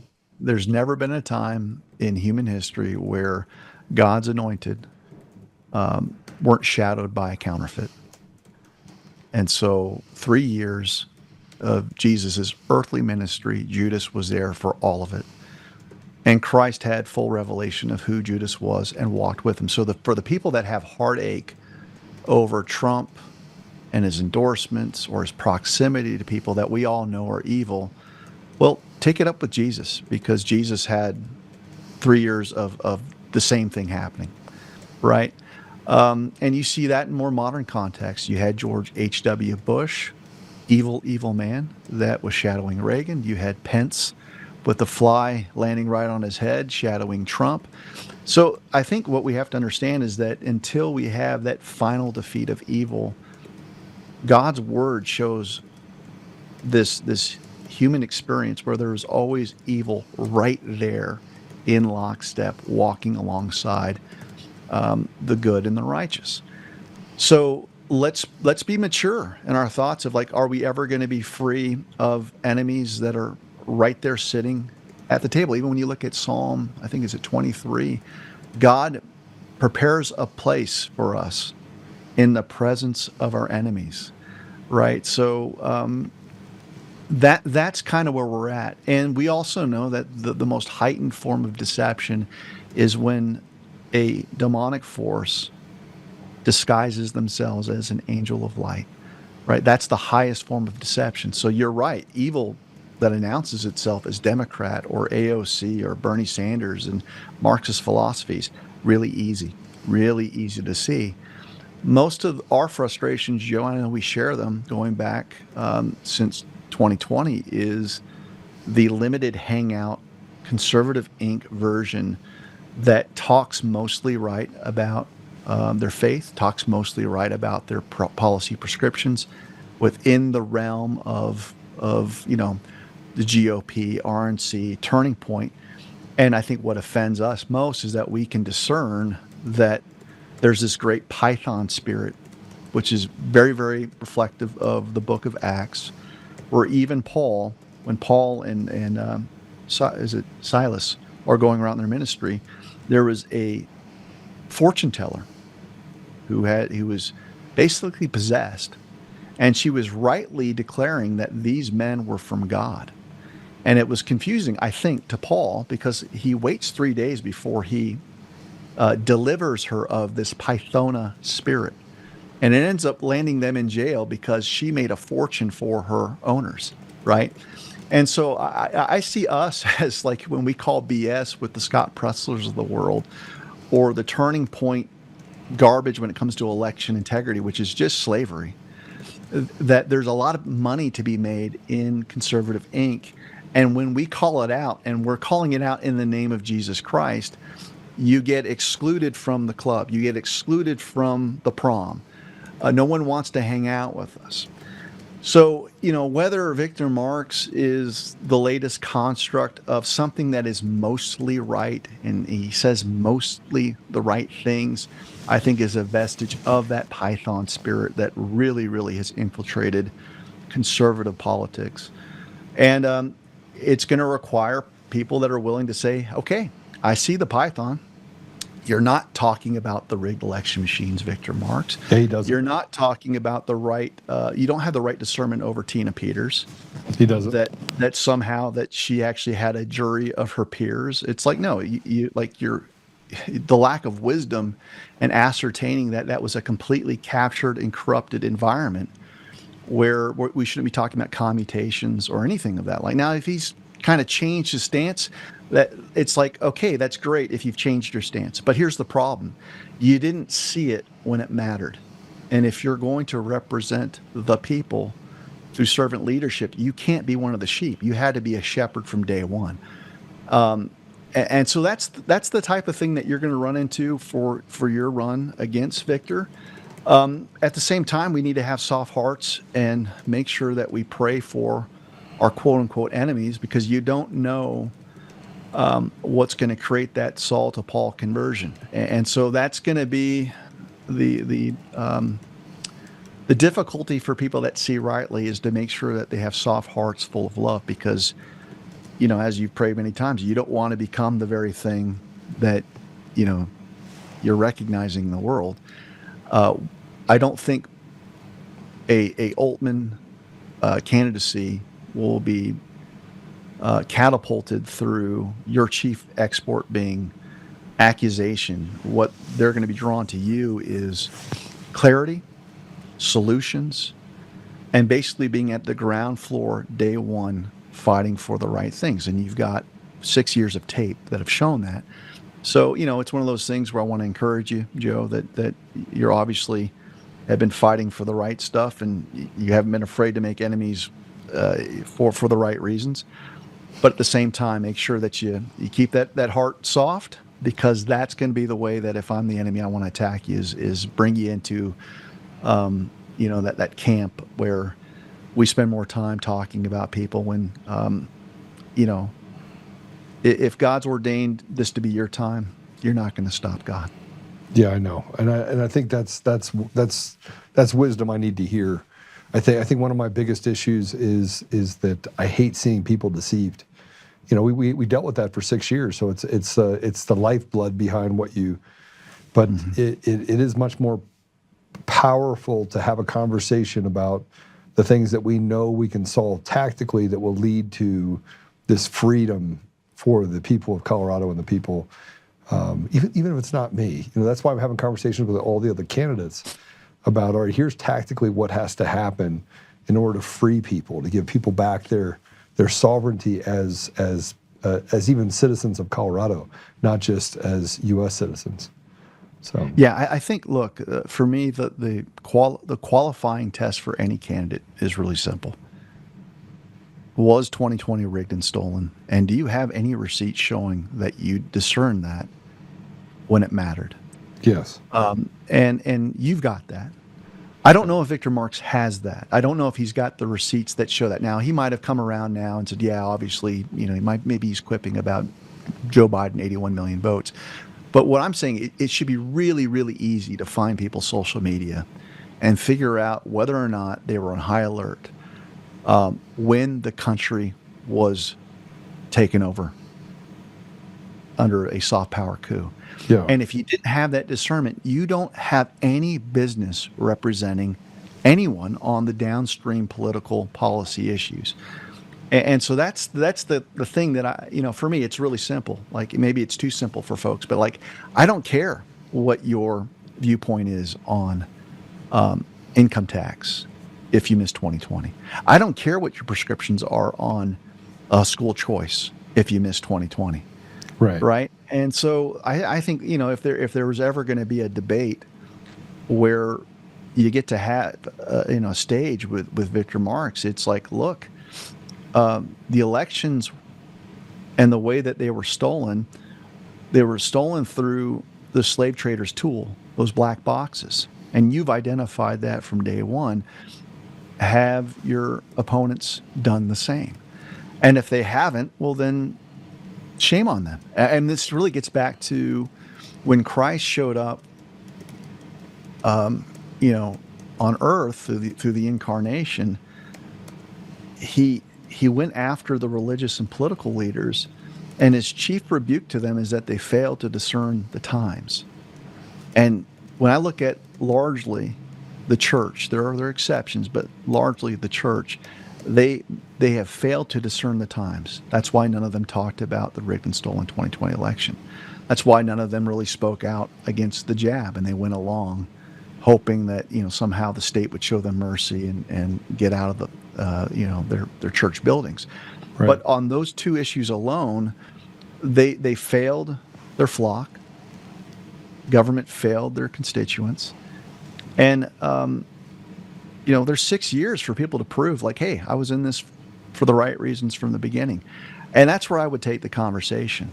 And I'm serious, because I just did a candidate event last night in New Mexico where there's a guy that's running for governor, and people showed up that were congressional. It was like everyone had their 3-minute speeches, and talked about what they're going to do when they get into office, or why we have to vote for them. Not one person talked about election integrity.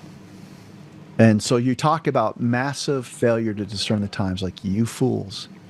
All of you are basically programmed sock puppets talking about prescriptive points, and you don't know how to get there because you haven't identified the slave trade. And I think that's probably the phenomena that you're going to see in most places. I think to the degree that you're running for office, it might force some of your opposition to talk about election integrity because they know that you're going to take it there. Yeah, I mean, it's come up.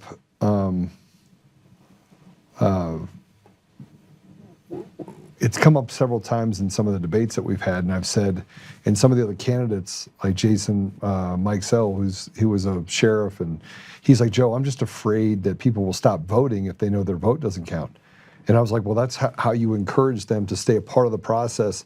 So as we break through the ceiling that we've created on these fraudulent elections, that we have some basis to do that by. But if everyone stops voting, then they basically have already won. Right. Yeah, but I think that's one of the big lies, right? Because that was one of the things that was thrown out there by. It's his words saying it, not mine. Like no. I'm just saying that, but that's also a talking point that was generated by Turning Point, and I'm sitting there going, so the solution is to not acknowledge the truth, and so how about this? We want you to vote, but in the process of getting to that point. This is one of the things that drives me crazy is everyone talks about how they're going to vote, 8 months before Election Day. And I'm sitting there going, how about you do something to fortify and, improve your elections before you get to that date? This idea of like, well, I'm afraid to talk about the machines because it might demoralize people. It's like, well, then you've got a self-fulfilling process or a prophecy where you're going to have an election that uses software that can rig the results. So that's not any better. So how about we talk about the problem truthfully? We tell you have to be engaged, and we work for a better terrain. And we need to be having that conversation maybe 3 weeks before Election Day. But as for right now, every candidate has an obligation to tell people the truth. And the truth is when you've got Liberty Vote / Dominion, no wink, programming the victor, if you got a problem with that, demoralizing people, why aren't you doing something right now to get rid of the damn machines and the software, right? Yeah.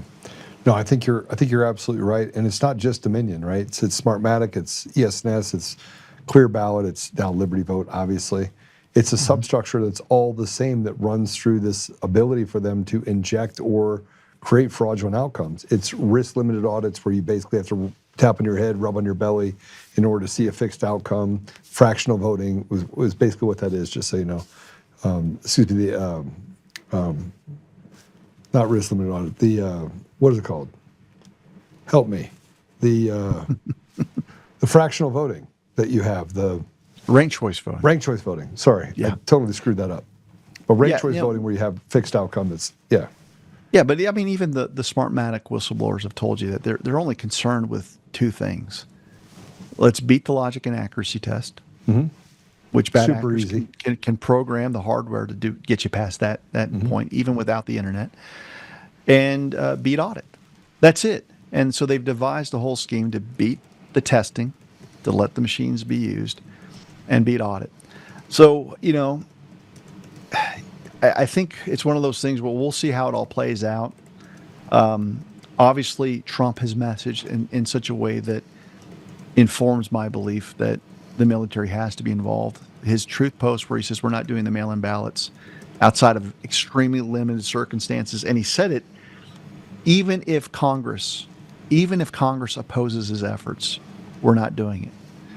Now, that's straight out of the Youngstown Steel decision, which is the definitive case on war powers, which speaks of having full power when you've got Congress on your side. It's iffy power in the twilight where they're silent, and your power is at its lowest ebb when you're acting in defiance of Congress. Well, right now, he has set up through that truth post a defiant posturing between Congress and himself, and yet he's still boldly declaring we're not using mail-in ballots.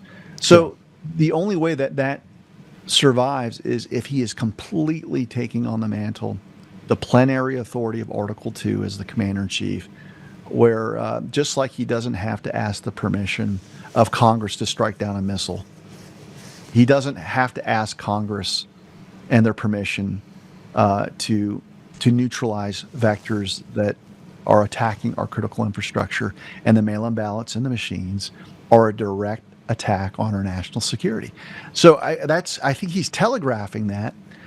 He also telegraphed that there will be a declassification from the NSA, which is huge because a lot of the stuff that we've been talking about for the past 6 years is civilians like yourself, like me, providing the findings on open source information, stuff that we could get through public records.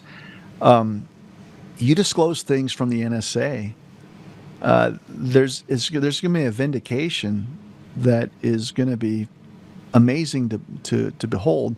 And we have to acknowledge that it's going to have to happen here in the next few months because the primaries are already on us.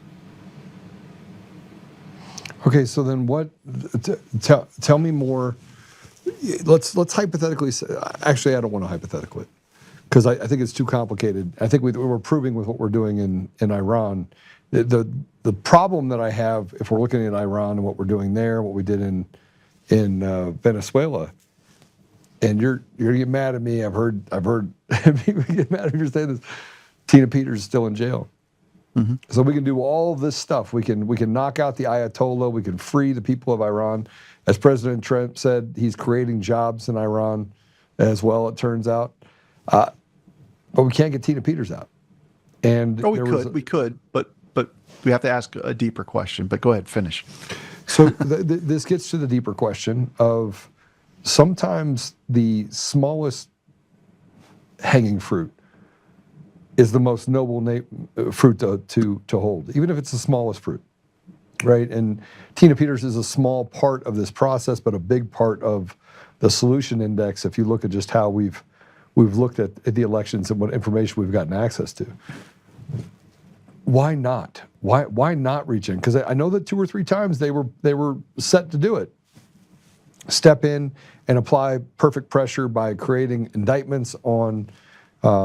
In Colorado, but also just yanking Tina Peters out there and showing the strength that President Trump has. Yeah, okay, so a couple things. One, you and I both know that the Maduro extraction has more to do with Smartmatic and elections as being a major threat to U.S. critical infrastructure than fentanyl. You know, fentanyl is important. Drugs reaching the homeland, important.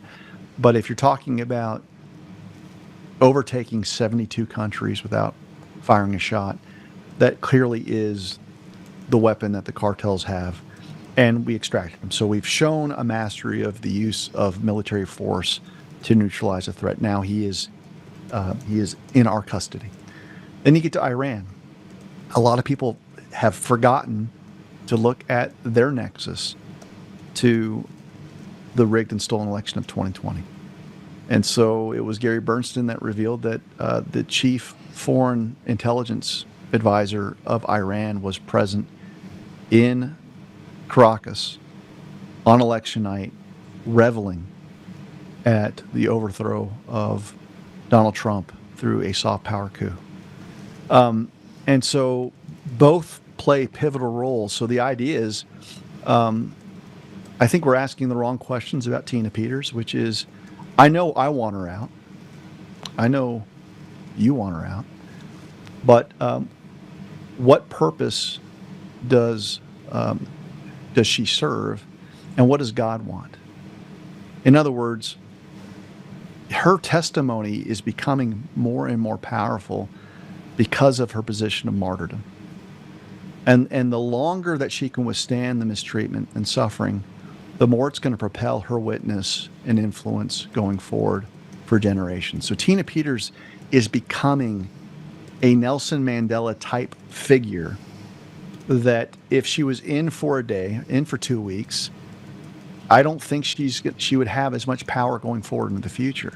So I see this as a prophetic time where all the people that are accusing her, as these revelations come out, they're going to realize the atrocity of her imprisonment, meaning even the sheep, even the people that are fully brainwashed, as reality comes down and it bears the truth upon them, they're going to see just how gross her mistreatment was. But it's the experiencing that, it's the seeing that mistreatment that's going to basically put her in a venerated status.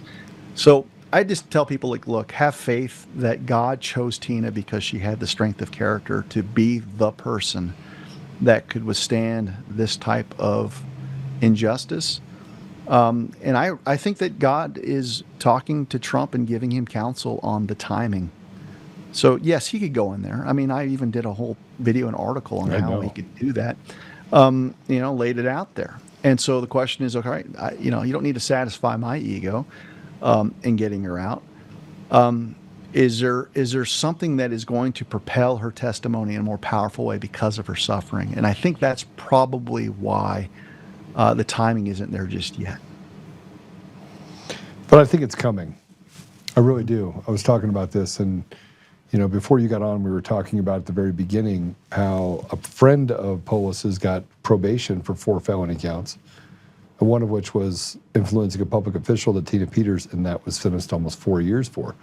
So she got probation for those 4 counts, and she committed deceptive practices, basically forged documents and did things to make herself look good in an ethics investigation where she was committing another crime in that environment as well. So Tina was giving us information related to our fraudulent election systems, and more importantly, a path forward to understanding why Dominion had these pre-programmed outputs that were able to basically take over elections at every level, whether it was a municipal election all the way up to the presidential election.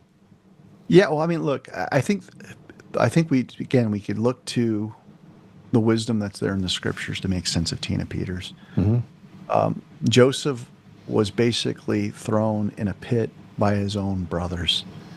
And God used that time as a deep preparation to give Joseph wisdom to where one day he was the top guy in leading the nation. Tina Peters was thrown in the pit by her brothers and sisters, as in the defunct aspects of we the people. Exalted positions, where it's the district attorney, Rubenstein, whether it's the corrupt attorney general. It's the same thing. If you look at just the symbolic nature of, she was also a public servant, and other quote-unquote public servants basically said, oh, she found us out, throw her in the pit. So what gave Joseph his wisdom was he had to question all of that. He had to question his own resources in light of his circumstances. And at some point, there was a point where his family was brought right in front of him, and he saw them for what they were, and he had to rule justly. I think that there's going to be an accounting where the Jenna Griswolds of the world, in some symbolic way, are going to have to acknowledge who Tina Peters was, and the truth that she represented it in such a way that the contrast will be so great that Tina's purpose isn't, just for us to remember her through the hellishness that she's been through. Her purpose for me is going to be the next 10 years from the outside, when she can draw upon her testimony and remind everyone why we can never go back to the slave master's tools, which is the Dominion's world, the Smartmatics.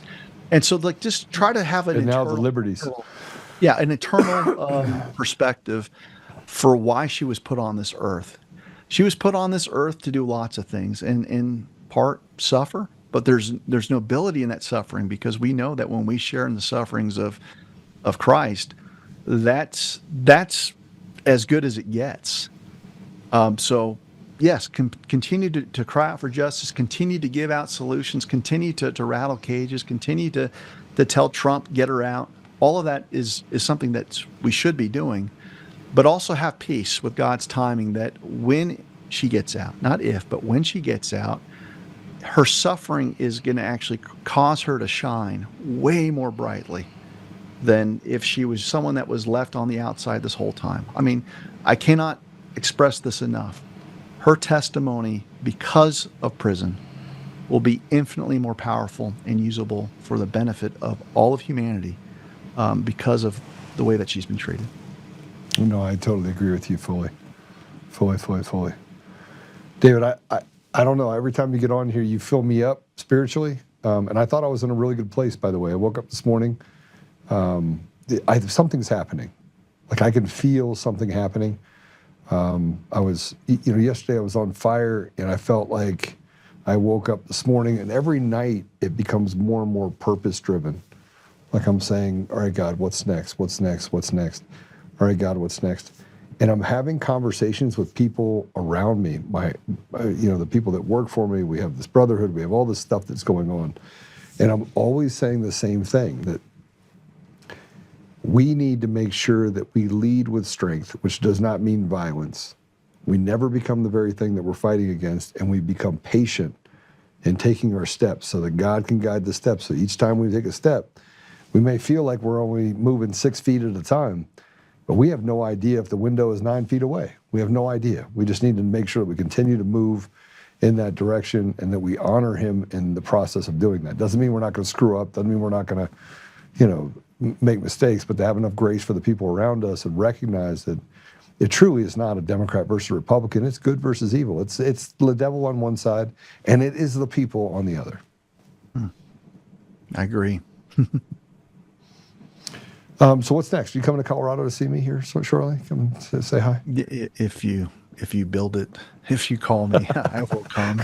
You know that. I thought about coming out to you in New Mexico, just coming to see you. I would love that. I would love that. Right now, what's next is I'm working on an article, got a draft. It always starts with writing and getting it to a place where I feel like there's a burden that God's placed on my heart. And right now, the burden is understanding Israel because of what's going on in Iran. What does it mean to restore the ancient borders of Israel? And, so I think I've got an epiphany, I think, of what it really looks like. And hopefully I can land the plane by Sunday, because this is one of those things where I just don't feel like I'm in anyone's camp. I'm not in the blame the Jews camp. I'm not in let's miss the fact that you've got corrupt aspects of Israeli government. But I think that the thing that we have to start looking at is not displacement of people that have lived in a geographic region for thousands of years. Yeah. We have to have an evangelism that displaces spiritual identity, to where if we all see Christ for who he is, then we become inheritors of that land. Yeah. And it's revolutionary to think of that, because now you look at the Muslim not as someone that needs to be displaced, but someone that we need to love and pray for. Because as soon as they're grafted in to Jesus, they're grafted into the land. So that's what I'm meditating on right now is there's got to be a pathway to peace that recognizes what God's foreign policy is. And I think for so long, we have carved out an American foreign policy, an Israel first foreign policy, whatever that means. And I'm sitting there going, I don't want to have my own foreign policy. I want to have God's foreign policy. And so I'm working on that. That'll be out this Sunday, Lord willing. And then I'm still in the fight with my lawsuit against the university. So I'll be working on that. And like everyone else, it's, it seems like the frequency of what's happening around the world it's so fast paced that there's times where I don't even want to get out of bed because you just know that the world's moving, and I don't pretend to understand it all, but I'm going to try to slow it down for an article and a video this Sunday. Yeah, so I want to read something to you really quick, if I can, in relation to what you just said. When it comes to Israel, just going to give you, this is just my thoughts, something to stew on as you say you're not on anybody's side. Because this is just me. I'm just going to, let me just say this. There's never been a time in human history where God's anointed were not shadowed by a counterfeit. Judas walked with Jesus for 3 years. Let me explain further. You had George Bush shadowing President Reagan. You had Pence shadowing President Trump. This is the conversation I'm having with David Clements right now on the podcast. I say that because when you talk about the government of Israel, it's very easy to say that that counterfeit is walking in the shadows of the people of Israel, and that the people that call themselves Jews are nothing more than Satanists that are doing evil biddings, because now we have to separate the good deeds from the bad deeds. And there could be a place where the counterfeits have gained control of different aspects of our lives, both here in the United States and in Israel. Just something I just wanted to put out there. No, I get it. But here's the thing that people forget is they exclude themselves. They don't understand that there are people that are nominal Christians that aren't Christians, and guess what? They're hellbound because they don't have Christ. There are Jews that reject Christ and they're hellbound, just like there's Messianic Jews that have accepted Christ and they're not. Muslims in particular are seeing a revival that is off the charts, where Christ is visiting them in dreams and in visions. And so the whole point is like, look, instead of getting into strategic warfare and ethnic cleansing and genocide, none of it has worked. Like, none of it has worked for thousands of years. What happens when God reveals himself through the person of Jesus, and it forces everyone to chuck out the window what they think and start seeing people through the eyes of Christ, and Christ wants to save people. No question. So I think that's going to be my focus. But, even when you start looking at the fulfillment of these covenantal promises that are referred to in the scriptures, it's all towards, to kind of bring us back full circle when we start our conversation, to have a place of governance for the king to return. Yeah. And so I see flaws in the way that Jews look at its relationship with Americans. It's like, we like the security that you provide. We don't want your Savior. We don't want your Messiah. Well, guess what? If you're going to read the Old Testament, you better read the New Testament as well on what the fulfillment of those covenants are. It was pointing towards a Messiah in the line of David. And so Christ isn't going to come back and accept the fact that he's being rejected. It says every knee will bow. And I believe that. Can we do you think that Jesus meant it as a curse to those that deny him, including Jews, when he said that you cannot come to the Lord except through him? John 14:6. Do you think that was basically saying that, hey, look, if you deny me, you can't get to the Lord. You can't get to that place.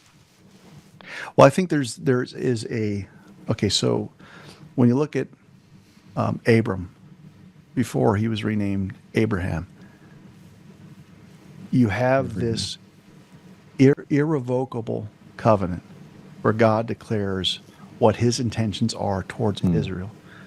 Yet there are times where his creation, through disobedience, would lose access to blessing and to the land. And so to the degree that Israel has been displaced from a region, it's been through a rejection of God. And we know as Christians that God has more fully revealed himself through the Father, Son, and Holy Spirit. And so it makes sense to me why they haven't had an ability to inhabit land, because they basically said, that's not our Savior. Well, God's got something to say about that. But at the same time, I don't believe in replacement theology where Gentiles replace Israel. I think what we are is we're grafted in. The scriptures talk about a grafting in and a partial and temporary hardening. This is in the book of Romans, to where the Gentiles would carry with them such peace because of our claims as co-inheritors that Israel would become jealous. And so I see a fulfillment in a bringing them back into the fold. This is basically the story of the prodigal son that was given everything, and they squandered it, came back. And so what I'm seeing right now is kind of a modern day template of that. The Gentiles is like, we're doing everything right. We've accepted Christ. We've accepted the Messiah. And now we're going to begrudge our Jewish brothers, who was the older sibling that came back after being in the trough for so long, rejecting the Father, rejecting Christ. And that's not the heart of the Father. The Father wants to love the older sibling and the younger sibling.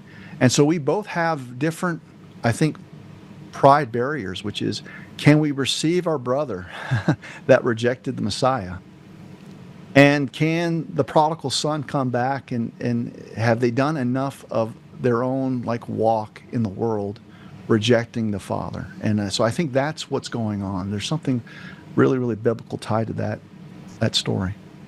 Okay, so that leads me to something else that I want to show you, because a friend of mine called me yesterday who is Muslim, and he was like, Joe, they don't speak for me. These clerics inside of these mosques don't speak for me. And he's a Muslim follower of Jesus. Mm-hmm. And I know many of them. Yeah. And he's like, Joe, I don't want to conquer anyone. I don't want to convert anyone to anything other than to follow Jesus. Like Isa al-Masih, Jesus the Messiah. It's like that's who I want to follow. And he goes, I want to share a video with you. So he sent me this video, and he goes, my heart hurts, but this is what's happening. These are people in the Muslim world that are Muslim, that are rejecting the radical ideas of what these clerics are talking about, of capturing the Ilhan Omars, these radicals. And I think we have to start separating. We have to separate the radical bad Jews, synagogue of Satan, call them whatever you want, people that don't believe in God, the godless atheists, from those people who have a faith basis that are either Messianic Jews or they're not. Mm-hmm. So I want to share this with you. It's hard to watch. It's a hard video to watch. But what he's saying is that we are creating content like this that is showing the people, the clerics, that we have no, and they're doing it in Iran, by the way. They're knocking off the headgear of people that are, say that they're there, the clerics, that they can oppress these people any longer. But take a look at this. It's going to be hard to watch because it has to do with a child, but watch this. ليه بقى عليه بتسمع كده؟ يعني مثل شو؟ اللي انت شو بدك كرجل كزوج شو بدك مزبوط؟ المفروض اللي عليه تسمعه. يعني شو بتقول لها؟ تغسل، تنظف، تظبط البيت، تحضر لها مي سخنة. جاهزة لجوزي. مجبورة تعملي هيدا الشيء. بس أنا صرت مرة إنه لازم أعمل هذا الشيء. وإذا ما كان بدك؟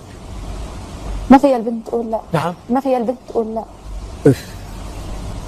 قالت لا، المرة شو بصير فيها؟ شو بيعملوا فيها؟ بيضربوها. ومشان ما يضربوها مجبورة تقول ايه؟ ايه. وإذا ضربها بدها تسكت لأنه ما عندها شهادة. جوزك شو اسمه؟ محمد، على اسم بابا. كنت تحبيه قبل الزواج؟ ما كنت بعرفه. ما كنت بتعرفي؟ لا. أنت شفتيه أول مرة؟ لما اجوا طلبوا إيدي. يعني أول مرة بتشوفيه نهار الخطبة؟ نهار شفته هو نهار الخطبة. شو كان ردة فعلك لما شفتيه؟ ولا شيء، بس كنت خايفة متلبكة. كنت فيك تغيري رأيك؟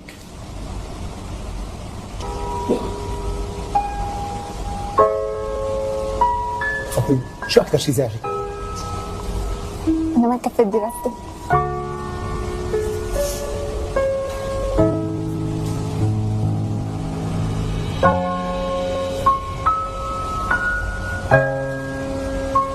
شو أصعب شيء عم تقطعي فيه اليوم؟ إني زوجت بهذا العمر. البابا شو قال لك؟ إنه هذا زوجك لازم تسمعي كلمتي. كأنك بيت حماكي. ما فيك تقولي لا. بنت عمرها 13 سنة عم تتزوج، كنت خايفانة من شو؟ خايفانة من الجيزة. كنت بتعرفي لما بيخلص العرض شو بيصير بين الرجال ومرته؟ ايه. مين قال لك؟ المدام علمتنا كيف بيصير. بأي صف تعلمتي؟ الصف السادس. شو تعلمتي؟ الحيوانات اللي بيشتموها مشان يجيبوا أولاد. وبتكبر من العمر. نعم. كنت خايفانة كثير. وبلش العذاب. كنت بتفضلي تبقي مع الماما والبابا؟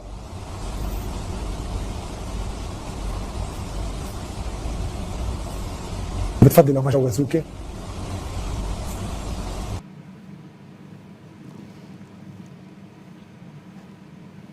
And we'll add the stuff over top when we put it. Somebody will read it into it.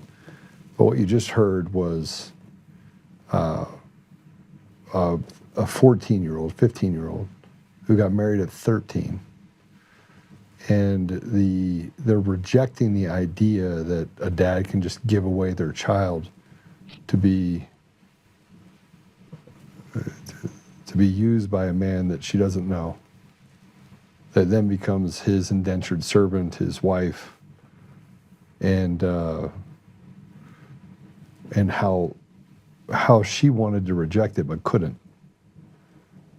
And so there's a strengthening. There's something that's happening where people are rejecting this type of thing of the Muslim faith, and there's a revival of Muslims going towards Jesus. A ton. It's been going on for decades. Absolutely. There's people running away from this. Well, it's akin to, from, I'm not an expert, and you know far more about the Muslim world than I do, but I think that they would differentiate between Islam and being a Muslim. Yeah. In the sense that, if someone asked you if you're a Baptist and you're not a Baptist, you'd say, Yeah. I'm a Christian, right? We are very, very particular about the denominations and the way that we're described. So why wouldn't we afford that to a different faith? Jamie Winship is someone that's been probably one of the best voices for evangelism, especially with respect for the Muslim cultures. And this whole idea of us versus them, this extraction method of getting people to convert. And for Muslims, they're sitting there going, I don't want to convert if it means like you're just extracting me and then you're going to show me off and peddle me as like the Muslim convert. And one of the scriptures that he points to is Corinthians, where it recognizes that, because there are a lot of people that were new converts in the church in the New Testament that were leaving their husbands. And Paul was saying, don't leave your husband, even if he's not a believer. Slaves, don't leave your master, even though you have freedom in Christ. And it was the idea of you don't have to leave your world behind. You need to have your witness shine. So Christians should be very, very comfortable with the idea of Muslims that are walking with Christ, because that's what's going to transform the land. That gets back to the thesis of how do you get away from this ethnic cleansing, this battle along, what tribe you belong to, and allow people to change and transform their culture, because you've got a strong enough belief that Jesus is going to show up right before a Muslim, as much as he showed up in your life or my life. Like, Jesus to me is big enough that he can do that. And for whatever reason, there's a lot of Christians that don't believe that Christ is pursuing our Muslim brothers as much as he's, pursuing you in a suburb somewhere in the United States. And so it's amazing to see what's going on. And in some respects, the faith of Muslims puts the faith of many American Christians to shame. We don't take things at face value. Everything's a debate. Everything is about a rational discussion. And he's showing up in ways that are so powerful that people are willing to lay down their lives for the Lord in a real meaningful way. Yeah, no, I agree with you. David, thanks for coming on, brother. I really appreciate it. I love the conversation. Just for the context of what everybody's saying is like, somebody said, I don't know how you get around, so Chris said this, I don't know how you get around the incompatibility between Islam and Christianity. by the way, I think there's the same incompatibility of Judaism and Christianity, just so we're clear. or incompatibility with Christianity and nominal Christianity. Yes, It's and the nominal same thing. Yeah. Right. So it's incompatible, but any position that where you do not bend the knee. There are people that have created their own Christianity that says, I appreciate what Judeo-Christianity has provided from a semblance of stability. That's not Christianity either. You're still going to go to hell if the only thing that you're doing is appreciating the stability that a Christian nation provides. That doesn't get you in either. That's incompatible with Christ's teaching, even though you're not out there cutting people's heads off or saying death to Christianity.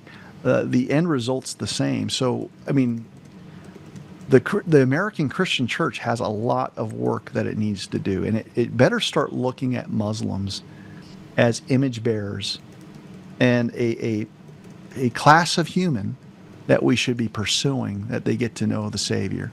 And if that's not in your heart, geez, I'll tell you this, everything about Christ that I read about in the scriptures is he's all about connection.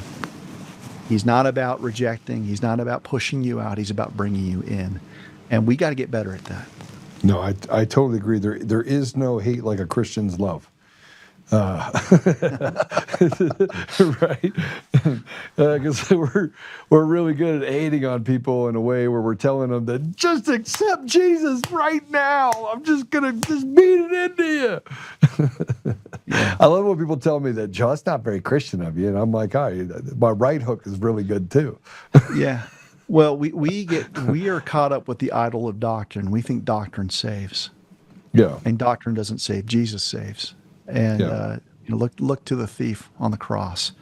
He didn't take a catechism class. He got in. He didn't even know who Jesus was. He knew he was a sinner, and that guy that was on the cross right next to him wasn't, and that got him in.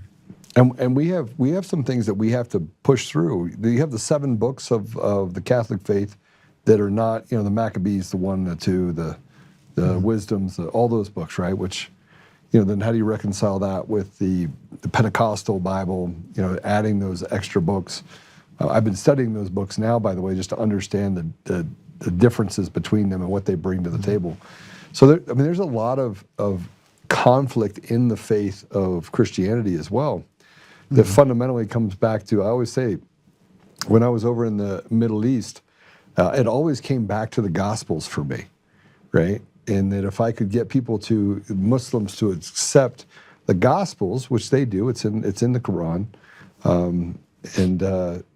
then I was there, because that means that they had to understand the origins of Jesus, right? The stories of Jesus, the crucifixion of Jesus, the miracles of Jesus, the Ruh Allah, the Spirit of God being breathed into Mary. So, once you get to that place, it becomes easier to have a conversation with people of different faiths, even, Sikhs or Buddhists and things like that. So it's happening, and we should be rejoicing that it's happening. Amen, brother.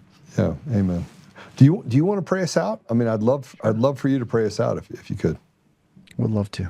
All right. Dear Lord, we give everything to you. And first we give you our thanks and our gratitude that you are steadfast in your character, that you are more concerned about justice and truth than anyone, because your Son is the truth. So I pray, Lord, that you would give us humility and love and a steward's heart, that we can all play a role in serving the King of righteousness, and that we wouldn't shriek from the fight, that we wouldn't run away from obstacles, but that we would run towards everything that needs an alleviation of suffering, and we can do that as image bearers of Christ. We pray for Tina Peters, and in the faith that she'll be released and she'll shine for this country and this nation. We pray for President Trump. We pray for godly foreign policy, that evil would be exterminated, and yet innocent life, to the degree that you can discern what is innocent, would be spared.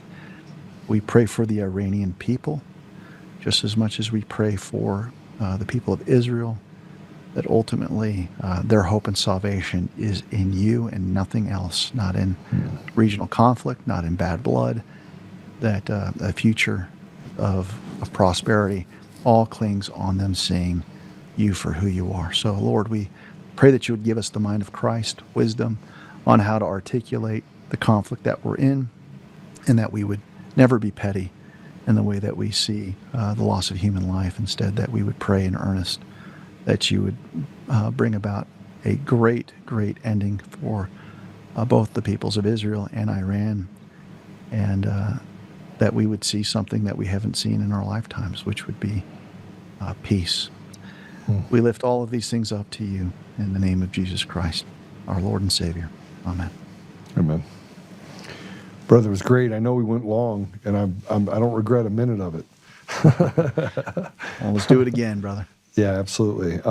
Everybody knows how to follow David, but you can catch him on X at the Prof Record. The Prof's Record. Prof's Record. Yeah. And then obviously Substack is where you can catch up on. You can become a member of his Substack, which is awesome. And you can also go to theprofessorsrecord.com. So there's the gives you all the stuff. David, thank you very much. Love you, brother. Thanks, Much Joe. love to you. And I look forward to seeing you soon. All right. Love you too. All right, God bless you. All right, well, I've done a bunch of interviews, and I got to go to a thing tonight that I'm going to go, it's another meeting for Republicans, and watch people fight with each other over stupid stuff. I hope that doesn't happen tonight. I am listening to you guys in the comments. I want to just tell you that there is no wrong answer, and I don't have the answer any more than I think anyone else does, but we spend a lot of time studying it. David spends a lot of time studying it. It's iron sharpening iron, and we have an immense amount of experience. I certainly have a bunch of experience over in the Middle East specifically, and I talk about the radical elements of every religion because I think it's important, because so often we have Christians that get run off the plantation by other Christians, and we have the Jewish faith and being called anti-Semitic because we call people out for their bad behavior. I've done this in the state of Colorado, where I talk out the people that are in positions of power in the state is captured by these synagogue of Satan, not Jews, but people that are Jewish. In other words, they're faithless atheists that are doing real harm to people. And we talk about good versus evil, and we have to be able to differentiate that. You know, a person that calls himself a Jew first, and then puts together behaviors and says, I don't believe in God, and then says, I can hide behind being a Jew and you're being anti-Semitic, is disingenuous to the reality of who they are. They're serving demonic means. They're promoting, as we talked about in the first part, the very thing, the very essence of this ridiculousness that we find ourselves debating on a regular basis. So I'm going to put out some stuff on Substack. I decided that I'm going to start putting more stuff out on Substack so you can hear videos and things that I'm going to be doing. Yeah, so look forward to that. Apple Podcasts, Google Podcasts, Spotify, Pandora, iHeartRadio, TuneIn, and more. Go to text 895, text freedom. Is it freedom? To 89517? Freedom. Text freedom to 89517 if you haven't gotten any text messages. And you can go to the website and sign up to get some stuff from us. I am going to set a thing up so that we have some Q&A, and you can join just a club where we can sit around and have conversations together. And I've got a couple of new sponsors that are coming on board, and I'm not going to change the format of what we do. We're going to do it 5 days a week. I'm going to incorporate Patrick more into what we're talking about when it comes to education. And frankly, there's a lot to be said, and we want to be able to share that knowledge and get some guests on that can go through that as well. So we're going to take a very unique stab at the type of people we have on. I've got a guy that is getting ready to serve 15 years in prison He was a gang member. Had a conversation with him day before yesterday. I'm going to have him on the show because he's deeply involved still in that dark tunnel. And he'd say, well, Joe, why would you bring that to us? It's super important to understand how people get to a place where they are. And then you can understand how really rotted and bad this apparatus of government is, and the fact that it steals people's ability to have opportunity and joy in the future. It's like a vampire. So anyway, some great stuff we're going to be having coming on. So I look forward to seeing you guys. God bless you, and have a great day. I'll see you guys tomorrow.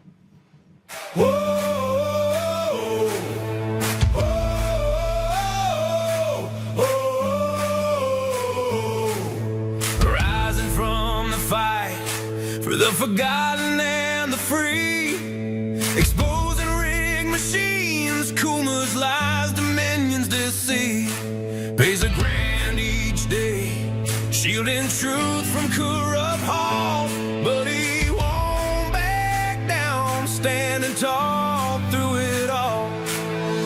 Martin, Tina Peters break the chains that bind her tight, hand count votes and one day bring the fraud to light. No more mailing scams, no machines to steal the night, restore the people's voice, make Colorado right.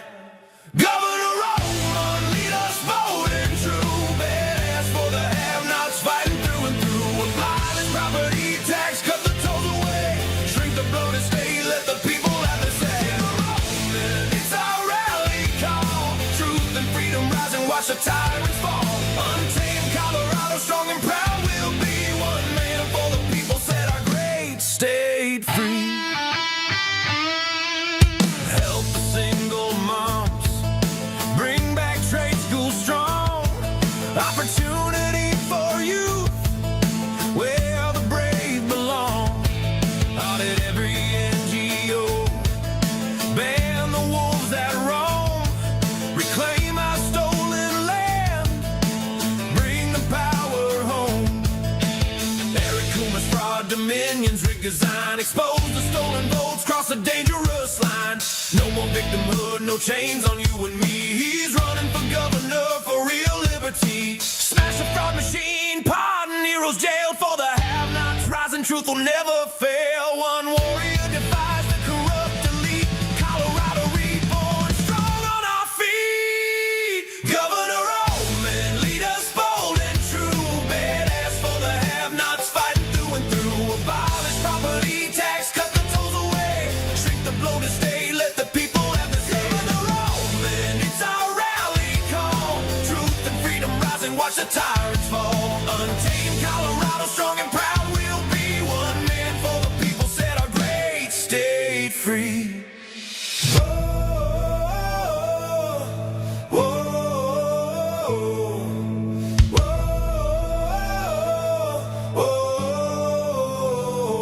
Governor Oltmann, lead us bold and true. Governor Oltmann, freedom forever, Colorado rise.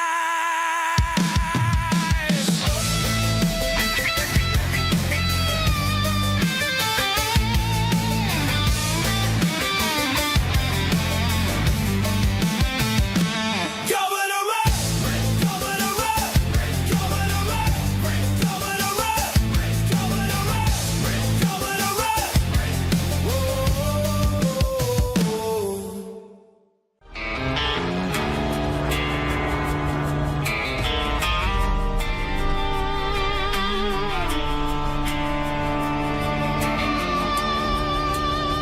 Rise up untamed, in the heart of the fight where the wild ones roam. Joe Oltmann's calling, bringing truth back home. From conservative daily to this untamed fire, we shatter the silence, lifting spirits higher. No chains can hold us, no lies can prevail. Authentic and fearless on this rugged trail. Patriots gather under stars and stripes. Untamed nation, igniting the night. Untamed nation, let the truth roll out in this land of the free. Standing proud from sea to shining sea, we won't back down. Catch the fire, wear the crown. Untamed nation, it's our battle song, motivating hearts.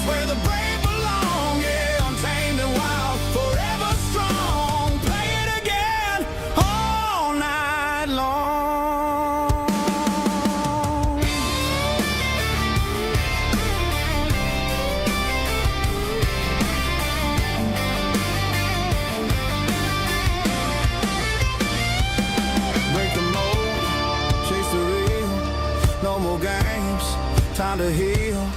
Joe's voice leads the untamed crew. Truth matters through and through. Untamed nation, let the truth roll out in this land of the free. Standing proud from sea to shining sea, we won't back down. Catch the fire, wear the crown, tame nation. It's our